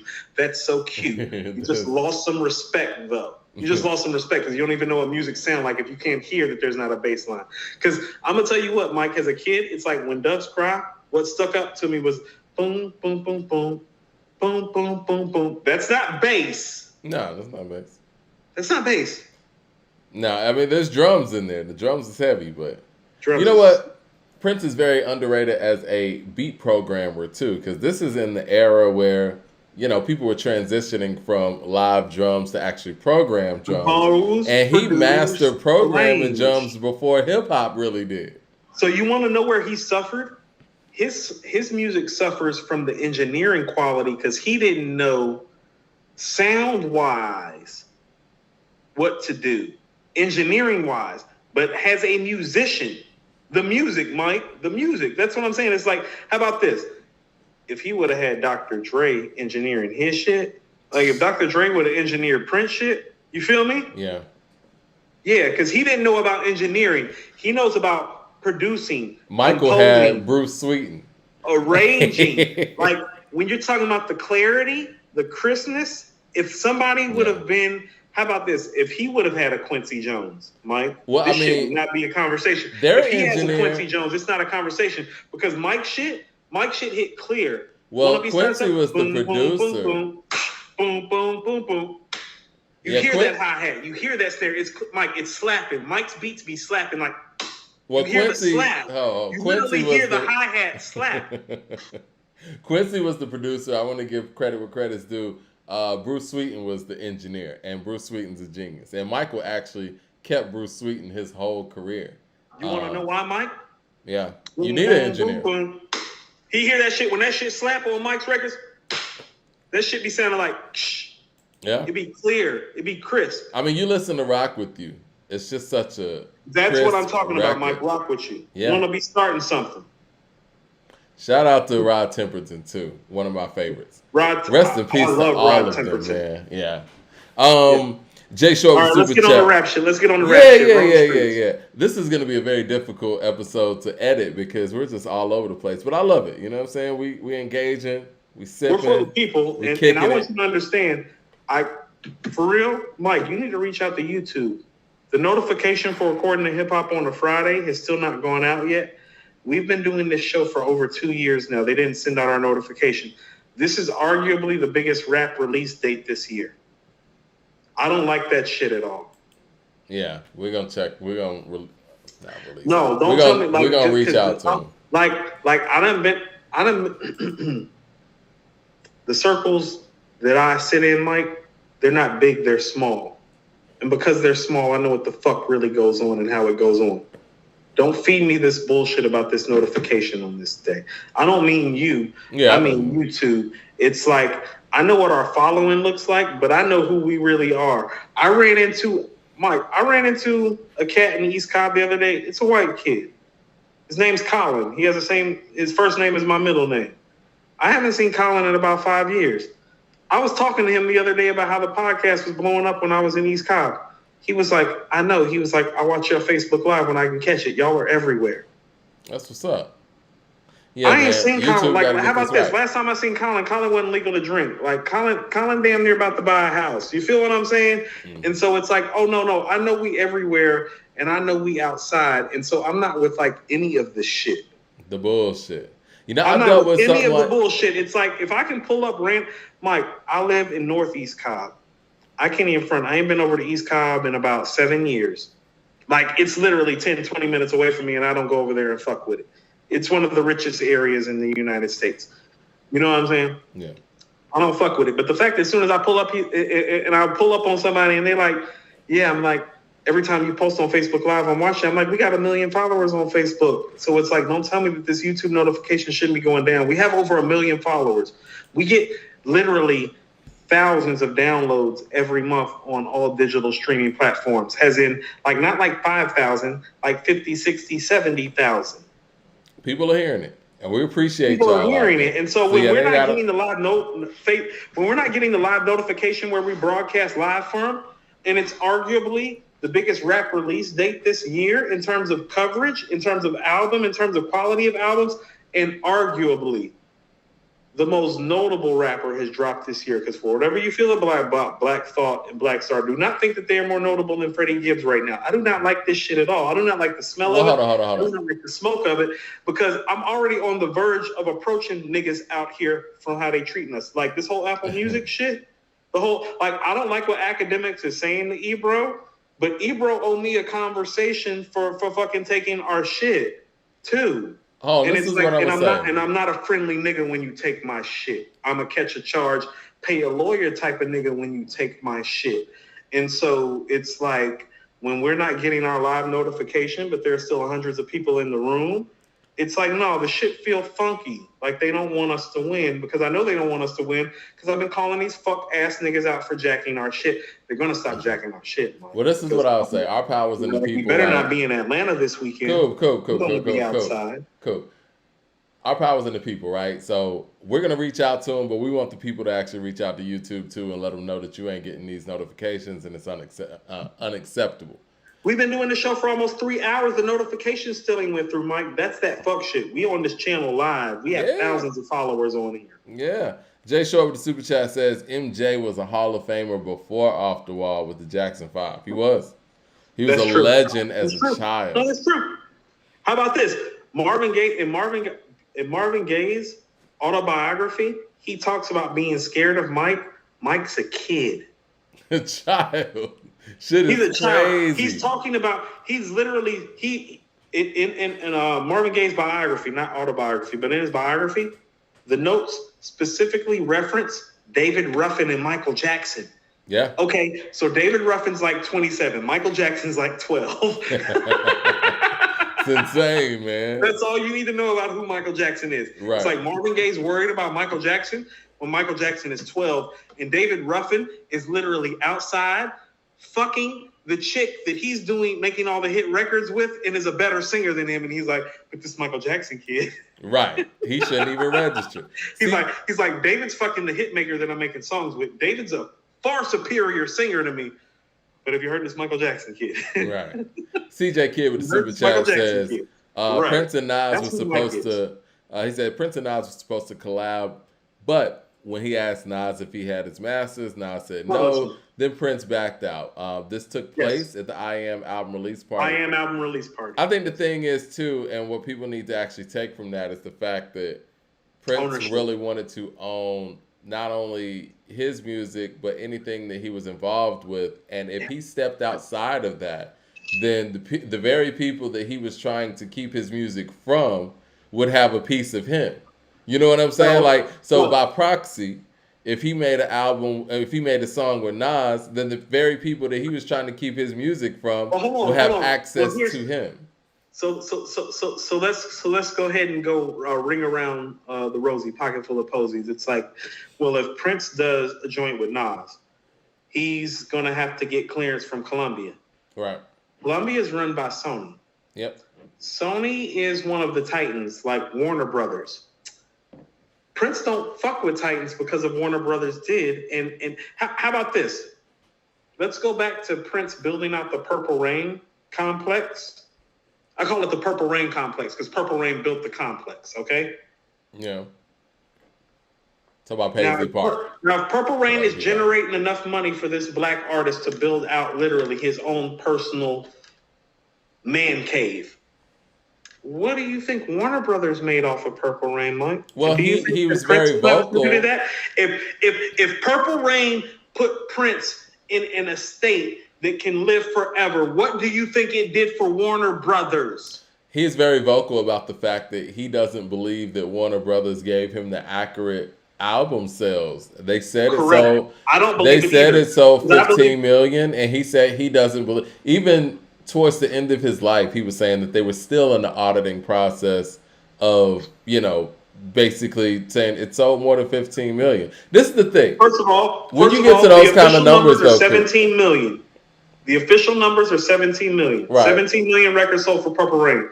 Mike, that's some bullshit. Again, go ahead and add another 8. You can go ahead and add another 8. You can go ahead and add another 8, make that 25. This is the thing, cultural impact of it alone is like, how about this? People have to understand this. Shaggy went diamond. Mariah Carey went diamond. Whitney Houston went diamond. Don't tell me Purple Rain sold only like 5 or 6 million records more than those albums. It doubled those albums. Of course. This is the thing, of course, easily. So when he's talking about that, that's the machine he's talking about. When you get to those numbers, though, how does an artist actually know what they're selling? They just know what they're selling. How can you keep track of it when you're a phenomenon? You can't.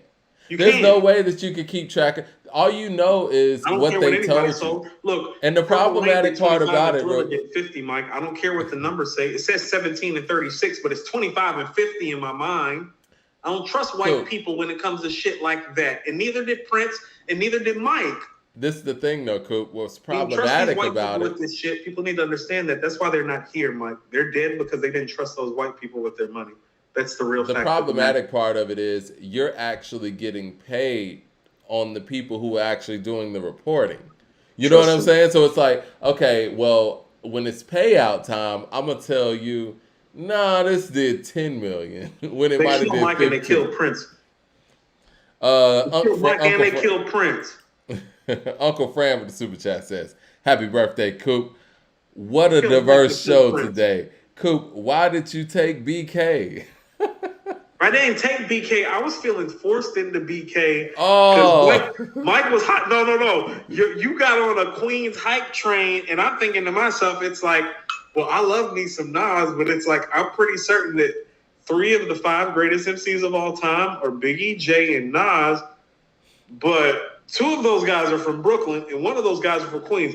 Now, we both have two of the top 10 MCs, in my opinion, because you could put LL in there.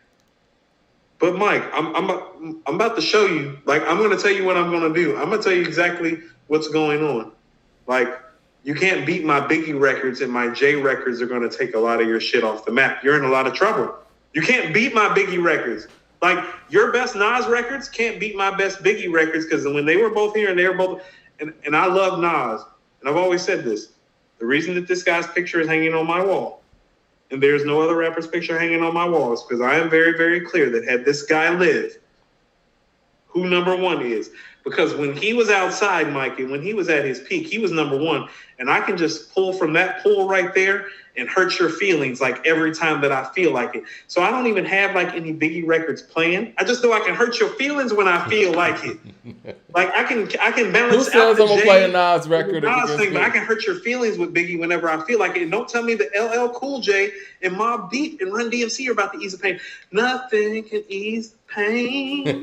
Like Phyllis Hyman said, nothing can ease. How can I ease the pain? Phyllis Hyman, no, you're not gonna be able to ease the pain because Biggie Smalls is the illest. I tried to tell you, Mike. I told you, Mike, when you started talking that Queen shit, I said Biggie Smalls is the illest. You did say His that. style is played out like Arnold in that What You Talking About Willis. You're going to have to play Gone. old shit to win this Queens battle. You're going to play that old shit. I'm going to hurt your feelings and show you that Brooklyn's in the house. It's a very, very bad night. I hate doing this shit to Queens because I love Queens more. I hate this shit. But, Mike, you're going down. Mike, the playlist that I have, I want you to know that you're going down, Mike. I want you to know that you are going down, I'm not Mike. done with my playlist yet. Jay Short with the super chat says, Mike, I want you to understand how strategic this shit is. I have next to the records that I picked, the record that I want you to play so I can step on your record. You better not play any 50 Cent, Mike. I specifically have some shit lined up to take 50 Cent shit, go ahead, out the pocket. So don't think 50's about to sneak in. I already took care of 50. I already took care of 50. Jay Short with the super chat. In the club's not going to win, Mike. How about this? In the club's not going to win. I bet that. In Jay the club's not going to win. I bet that. Jay Short with the super chat says, ain't going to be no sneak attack. You got your LL and your Nas and your Run DMC and your Mobb Deep, Mike. You're going to take your little 7 to 8 wins. Let me get to these super chats real quick. You're going to take Your World Is Yours. You're going to take a couple old school records. We're going to have to get you out of here, Mike. You got to go. Jay Short with the super chat says, Coop, y'all disrupting the narrative. People are paying big money to put out there. You're fighting an uphill battle. Notifications won't go out. Well, we need y'all to go out there and say something to YouTube about it. I'm going to say something to YouTube about it, too. I'm sure Coop is as well. 36 Chambers says... They know what they're doing. No, Mike, they know what they're doing. They're running a business. They are. 36 Chambers says the real ones... Right now, they're in the business of shutting us the fuck up. And I'm about to turn the fuck up. 36 Chambers said the real ones are checking. No notification at fucking Cool. Let me get to these super chats. Let me get to the next thing. 36 Chambers says the real ones are checking hourly for the show to start. There's a real loyal following in this group, and we're waiting each day for this. Making sure you know. We appreciate that love, man. Reggie says Little Stevie versus Little Michael. I love Little Stevie, but Little Michael is the greatest child artist ever. Right? Lil Ray might be a better Lil Stevie. Lil Michael's crazy. Don't nobody want. How about this? The like 8 to 19-year-old Michael got more hits than most like 20 to 40-year-old grown men. Shit is like, crazy. So don't do that. And you know the thing about it, and you know Stevie, he was still kind of finding himself as Little Stevie, and he was obviously a child prodigy from a talent level, but from a record making level, he took some breaks. Little Michael from 69 to 79 was active every year. Hold on, can I ask you something? Aren't Stevie and Mike comparable in age? Aren't Stevie and Mike comparable in age, Mike? Stevie's a little older. Like what, 4 years? 3-4 years, maybe? Maybe about 6 years or something like that. Is it 6? It's something like that. That feels heavy. That would put him closer to Ray Charles' age, I feel like. No. Let's see. Are you sure to pull that up? Because I feel like there's like a 4-year difference. Because I know Michael was born in 58. So Stevie... Oh, Stevie might be 53. You might be right. Yeah. Stevie Wonder was born in 50. So yeah, it's 8 years. Okay. Eric Terrell with the super chat. You know what it is? It's the fact that when the Jacksons hit, like the Jacksons hit before Stevie, That's what it is. And The it Jacksons hit feels before that, Stevie did. But when Stevie hit, Stevie just like, Right. Eric Terrell took with the super everything. chat says Prince wrote 2 songs on the movie Crush Groove, Holly Rock and Love Bazaar, and sang on one of them. So you hear Prince in the movie. Yeah. You know, when I first heard Uptown Funk by Bruno Mars, your guy, I was like, is anybody going to say this sounds like Holly Rock? I was like... Prince was alive at the time, so I'm like, is there a clearance thing here? I don't know. You want to know what? This is what I mean. Prince is such a genius and Mike is such a genius. Stevie is such a genius. It's hard for you to be in black music and come after them and not jack their style. Exactly. You got to be influenced by them one way or another. It's just when you're Filipino and you're not part of black culture really at all and you appropriate the shit like Bruno Mars does it becomes a problem. But then people keep on giving it a hall pass, and people like Anderson .Paak do an album with you and keep giving you a hall pass and keep getting hall pass. And so we hear with the appropriation, but no different than Taylor Swift. It's funny you mentioned Stevie because a lot of people leave him out of that conversation. But when you listen to the Neptunes, I'm a huge Neptune fan.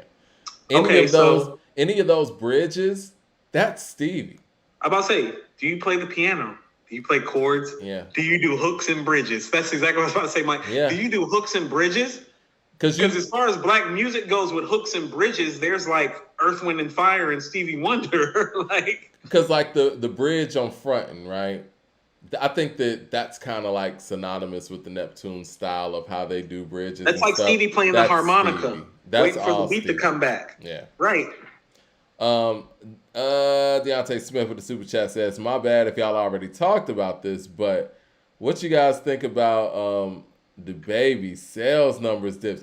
Yes, crazy you mentioned want to talk about that? Because I wanted to talk about that. I wanted to talk about that because I got in a thread earlier that disturbed me. Somebody was like, keep blackballing the baby. And I'm like, wow. Huh? No. And I got in there and was like, I don't co-sign anybody being blackballed because regardless of if you like a person or like their music or not, that's for the people to decide. That's not for a couple of individuals. That's not for a couple of individuals and the higher ups to decide when to cut somebody's water off. You know what I'm saying? Because at the end of the day, what constitutes somebody getting blackballed? You can't make those decisions. Everybody was beating me up in the thread. I'm like, man, people are crazy. Yeah, so to answer your question, I think that his number dip is twofold here. I think first of all, I think it makes everybody else's numbers look questionable. If this is real, then everybody else's numbers look questionable off top. And then the other part of it is, it's like, listen, man, I respect the baby and everything that he's done and what he's doing. If he's willing to take this hit on principle and not kiss ass, for lack of a better term, I'm with it. Good for him. And I appreciate it because honestly, you can't sit here and tell me Jack Harlow's Jack Harlow's album is better than this man's album because people try to make it a quality conversation. It's not a fucking quality conversation. Mainstream rap, pop music has never been a quality situation. Not at least for the past 25 years. So, can I tell you something personal? I'm glad that we're talking about this because it's my birthday. Yeah, go ahead. I'm from the west side of Charlotte, Mike. Yes, sir. I'm a Cooper. The Cooper's been on West Boulevard since the 50s. My grandmother's family helped build Davidson College via Huntersville. Huntersville, West Boulevard, Beatty's Ford. These are my corners. But more than they're my corners, they're my family's fucking corners. We've been here a long time. The baby's from our neighborhood. He's from Huntersville, North Carolina. That's the west side of Charlotte. Huntersville will lead you right into Beatty's Ford, where I went to high school at West Charlotte. Beatty's Ford will back in you through the city, through Uptown, and put you out on the other side of the west side, which is West Boulevard, which will back road you into Clanton Park, where Anthony Hamilton is from. He grew up with my cousin, Freedom Park, Tuskegee. I know the cat that put Sunshine Anderson's first tape together. This shit personal to me. And I haven't always been the biggest fan of his, but I know he's from my neighborhood, Mike. because he's behaving the way we behave in my neighborhood. We don't give a fuck, Mike. And when you play with a nigga from the west side of Charlotte, it's like, no, we're not about to stop doing what we do. We're not about to change anything. If anything, we probably gonna double down, and we gonna come back up and keep talking that shit, because that's how our neighborhood works. Our neighborhood don't work like people tell you to go away and you go away. The neighborhood works like, oh, they said this, so you know what you got to do, right? That's how the neighborhood on the west side work. And so that's why I was saying this is like the way that he came back from all of this and made this quality project and said the thing that he's saying and kind of aired it out. Oh no, that's West Side QC and that, shit. But see, the part that's fucked up, and I saw it in this thread. That's people are trying to make it seem like he's getting these numbers because his quality's dropped off. That's not the case. Nope. That's not the case at all. Don't try to change the narrative because you don't like what. We don't sit down to piss, Mike. Yeah, like come on, man. You know what I'm saying? We do not sit down to piss, Mike. You cannot go back to my. You cannot. They don't want a man standing on his ground, standing his ground. I was telling you, Mike, the video where he's signing the pregnant lady's belly. Yeah. That's my cousin Alex, nigga. My cousin Alex still on the west side. Like, he's still in the neighborhood. I know how the neighborhood works. You can't pull up in the neighborhood illegitimately and let these motherfuckers talk this shit about you, because the neighborhood will be looking at you like nigga, I know you're not about to let these motherfuckers flex on you like that. Like, you know who we are, right? Well, the thing is too, Coop. It's personal when you come from the area in the hood that he's coming from, and I know because I come from the area. I know because my cousin's in his last fucking big video. It's like, no, he done took the shit personally, because we take the shit personally where he from. Well, you know what, Coop? He should take it personally, because damn right they actually lied. And nobody wants to talk about the fact that they're actually lying about what he said. They're saying that he said something he didn't say. Yes, but that's what I'm saying. And they want him to apologize for something he didn't say.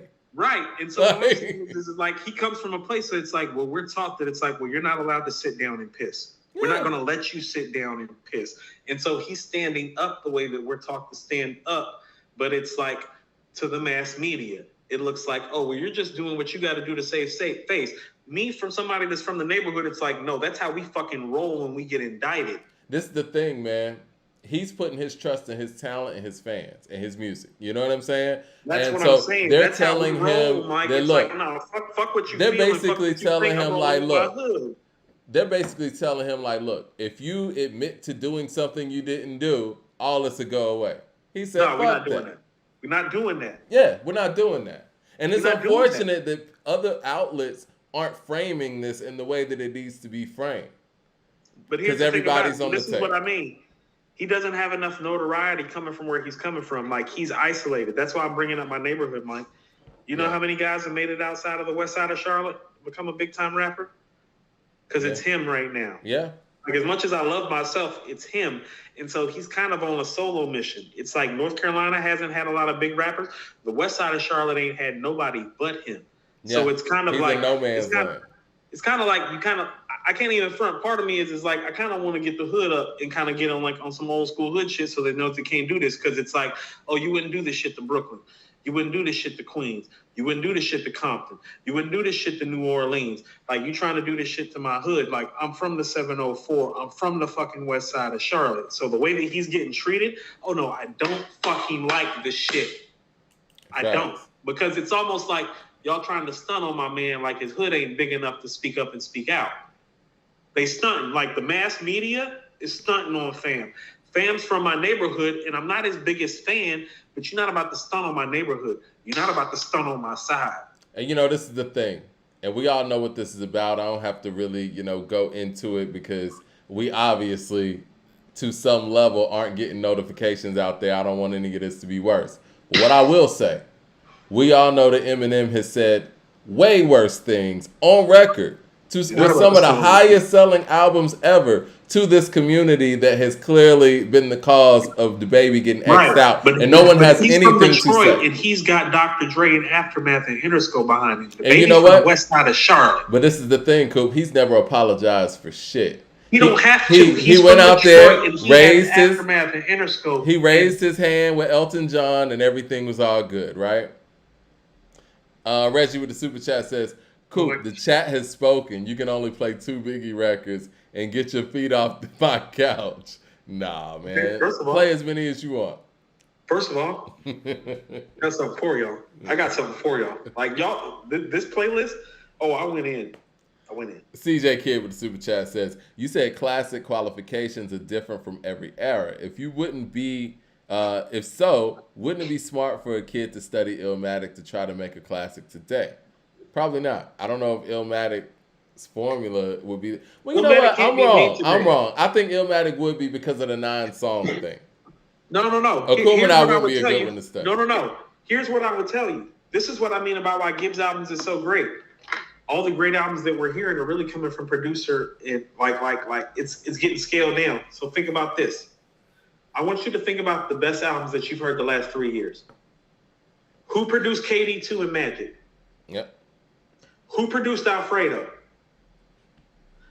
How many producers are on Pray for Paris, Mike? Is it like That's what 4? I'm talking about, what Freddie just did. Yeah, he just changed it up.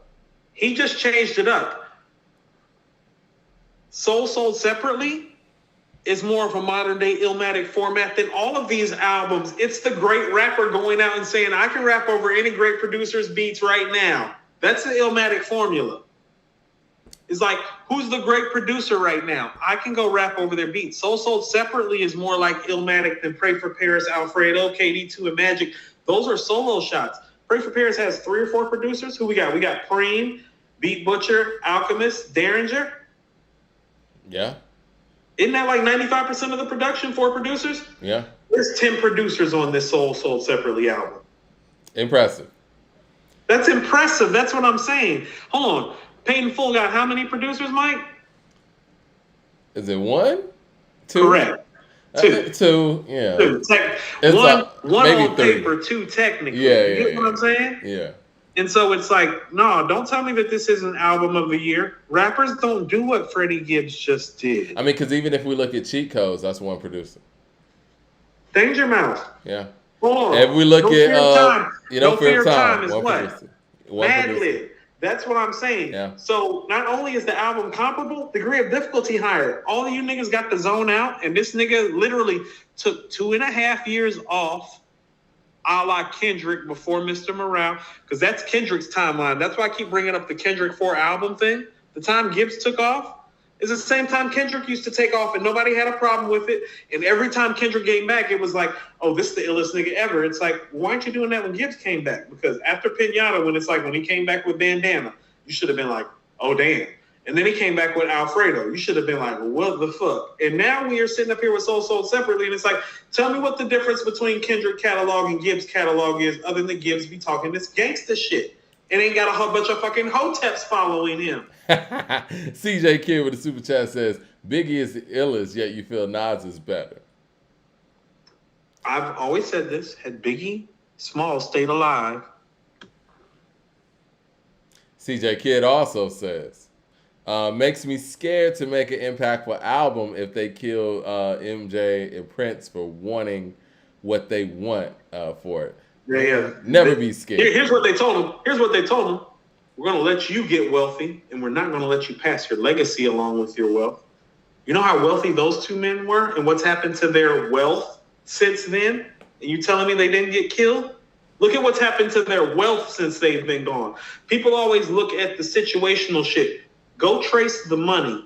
I had a police officer tell me, he's like, Coop, if you ever want to figure out what's really going on, he's like, go look at the fucking money. That's where, yeah. The money is where Follow everything the is money. at. Now show me a wealthier black man than Prince and Michael Jackson at their respective ages when they died. Follow the money. Follow the money. Eric Terrell says, Coop, you better be selling a lot of crack and shooting a basketball at the same damn time to have some Michael Jackson money. You need to sell crack and shoot a basketball, little nigga. You understand? Eric Terrell says, Coop, halftime is got one more chance. You're done. I don't know if halftime got one more chance. 007 says, man, music. Halftime don't got Machine Gun Funk. All due respect. Ooh. Music was better. This is 007. Shout out 007. He said music was better when it was controlled. He said music was better when it was controlled and suppressed. True or false? Just thinking about the lack of quality there is in today versus yesteryear.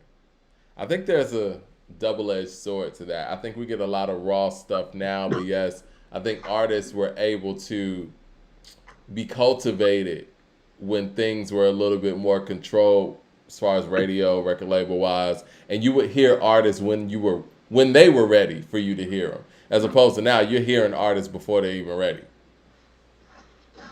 I remember listening to early New Edition stuff, and I felt like, yo, they got these kids out here trying to be the Jackson 5, and they're not ready. Like the early New Edition stuff, they didn't sound ready, but they ended up being ready. You know what I mean? What's crazy about that is that they ended up being the closest thing to it. Exactly. There's nobody even. How about this? It goes Jackson 5, New Edition, and then there's the rest of you little niggas. Yeah. The rest of you little niggas. CJ Tell Kid. me I'm wrong. In black culture, does it not go Jackson 5, You're New right. Edition, and then it's like, okay, we had Boyz II Men for like 4 singles. We had Jodeci for like 3 years. It's like, give me that New Edition shit. Yeah. CJ Kid with the super here's chat what we says, do too. We go ahead and loop Belle Biv DeVoe, Johnny Gill, Bobby Brown, and Ralph Solar. It's like, that's all New Edition though. Those are mine. It's all them. Now, if we keep it all the way, if we keep it all the way, if you do that, Mike, it's comparable. Listen, if you do that, it's comparable. I think at the end of the day, New Edition is probably one of the most influential groups of its era and after, because even TLC comes from basically trying to make a Belle Biv DeVoe in the female form. No, they're Belle Biv DeVoe. Yeah, you know what I'm saying? Like, so all that early 90s stuff comes from DeVoe, New Edition. Hold on. So can we say this right quick? And I've said this before. Michael Bivins is the first Puff.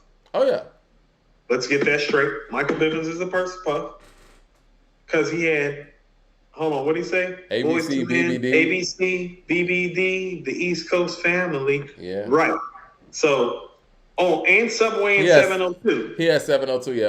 Mm-hmm. Subway and 702 early. Subway and 702 early. So deep, multi-platinum, gold, platinum, plaques, albums, singles, hanging on the wall in multiples. This is after the New Edition shit. So Michael Bivins' place in hip-hop and in music history gets super understated. He's the first real hip-hop and R&B mogul. Yeah. Michael so you Bivins. Got him. Then you got Belle Biv DeVoe. Then you got Bobby. Then you got we're going to get this shit right today. It's not Puff. It's not Jermaine Dupri. It's Michael Bivins. Yeah. Michael Bivins is the first hip-hop and R&B mogul in hip-hop to forge and blend them together, because New Edition, you remember Any Heartbreak? Yeah. That's Michael Bivins' idea to have them niggas rapping on Any Heartbreak. He's the first one to do that shit. Yeah. New Edition introduced the hip-hop verse to the R&B format. That's Michael Bivins. So all that shit Big and Puff did, that's Michael Bivins shit. Yeah. Okay? That's real. So he's that dude. He is that dude. He is literally the blueprint and the archetype for what the modern day hip hop and R&B mogul looks like. Not Andre Harrell, not Puff, not JD, not Suge, not Jay Prince. Michael Bivins. Understand that shit. Okay? CJ Kid with the super chat says, I wish I had your bravery to turn up and check people, Coop. Do it. Man, like, look here. I'm not joking when I say this. I done been outside with a lot of these niggas. All right? Like, y'all can keep on believing these niggas get down if you want to. Like, I done talked to all pro cornerbacks in the club. It's like, yo, fam, you keep talking to me, you're not walking out of here. So it's like this shit work different when these dudes be stepping outside. I don't know why they think the shit is regular. If I was in their position, I would never even see niggas like me. Like the stories that I have to share, Mike, like I be understanding why I don't be understanding sometimes why dudes be putting themselves in the position that they put themselves in. Like I sat next to a first team all pro cornerback in a bar in Midtown one night in the VIP section. And he had a problem with me being there because I had struck up a conversation with his girlfriend. I did not know that was your girlfriend. But here's what I did know. I knew who I was in there with, Mike. And I had to tell fam, it's like, you the one with shit to lose. And you the one that's walking out of here like stitched up. And I was like, I'm not walking out here. And I literally had to point around the spot and show him people and be like, you see them right there, right there? I'm like, they're my people. It's like, oh, no. They're my people too, fam. Like, who the fuck you talking to? And it wasn't until I did that he shut the fuck up. And he had his bodyguards next to him. And the fact that I had to explain to this nigga that he was surrounded while he had his bodyguards on him about some broad that I'm not interested in when I'm just trying to have a drink after I get off work is that shit that I be talking about with these rappers and these ballers. They be on some fuck shit when they be outside and they be thinking they can do a nigga. It's like, no, I'm not the nigga that you can come do. You're gonna get your ass done. And it's like, I done checked a lot of these niggas. And so it's like, you think these niggas is live? These niggas is not live. These niggas don't bust no guns. They ain't busted no gun in a while. These niggas be out in the streets putting themselves in harm's way in a way that I've never put myself in harm's way as a multimillionaire and somebody that's in the light. It's like, nah, like these niggas stupid sometimes. And it's like, understand that these niggas stupid. They put themselves in harm's way and shit be happening to them. And I done checked a lot of these niggas. I done sat down and broke bread with a lot of the niggas that was cool too. And it's like the situation goes the way you behave. You a cool nigga in the street, you gonna get treated cool in the street. You an arrogant nigga in the street, you gonna get your ass fucked up out here. This shit ain't no different than when it was when you was fucking broke, nigga. Jay Short with the super chat says, with hip hop 50th anniversary coming, will A2HH, but I guess put a yearbook together documenting the MC verse album / single of the year for each year? That'd be dope. I think we should do something like that. We can kick some ideas. That's verse. No. I mean, see, that's what I mean. When we go into that territory, we're stepping outside of our territory. Hip hop is 50. I'm 41 on Sunday. You just turned 40 a few months ago. How do we audit those first 15 to 17 years? We got to get the OGs involved. Jay Short says, but they got to get involved, Mike. Yeah. Jay Short says, if you don't do the 50th yearbook, Fat Joe will. Hold on. I don't like how y'all talk about Joe. This is what I'm thinking. Remember when I was talking about Joe and I told you he's a cultural piece because he's been around so many big things?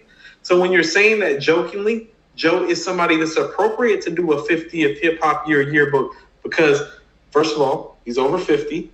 If memory serves, if he's not over 50, what's problematic? Joe's got to be at least 10 to 12 years older than me. He's about 53. I think he's probably 50 something. Look, I think what's problematic is the fact he was outside for all of it, Mike. You got to understand, when hip hop's young, he's a stick-up kid, a dealer, a hustler in the Bronx. No, you can't replace a dude that's a stick-up kid and a hustler and a Latino in the Bronx coming up. All this hip-hop shit is happening. Let me tell you where all this is coming from. When he made the statement that blacks and Latinos did hip-hop 50-50, and 50-50 responsible for creating it, that created a rift because it's not true, according to many of the people that were there. And we talk about the first break dancers, that's Trixie. First graffiti artist, that's Cornbread. You know what I'm saying? And we just did our whole thing on Disco King Mario, and we all know that as far as MCing, I mean, that can go way, way back. And there are no Puerto Ricans that we got this from.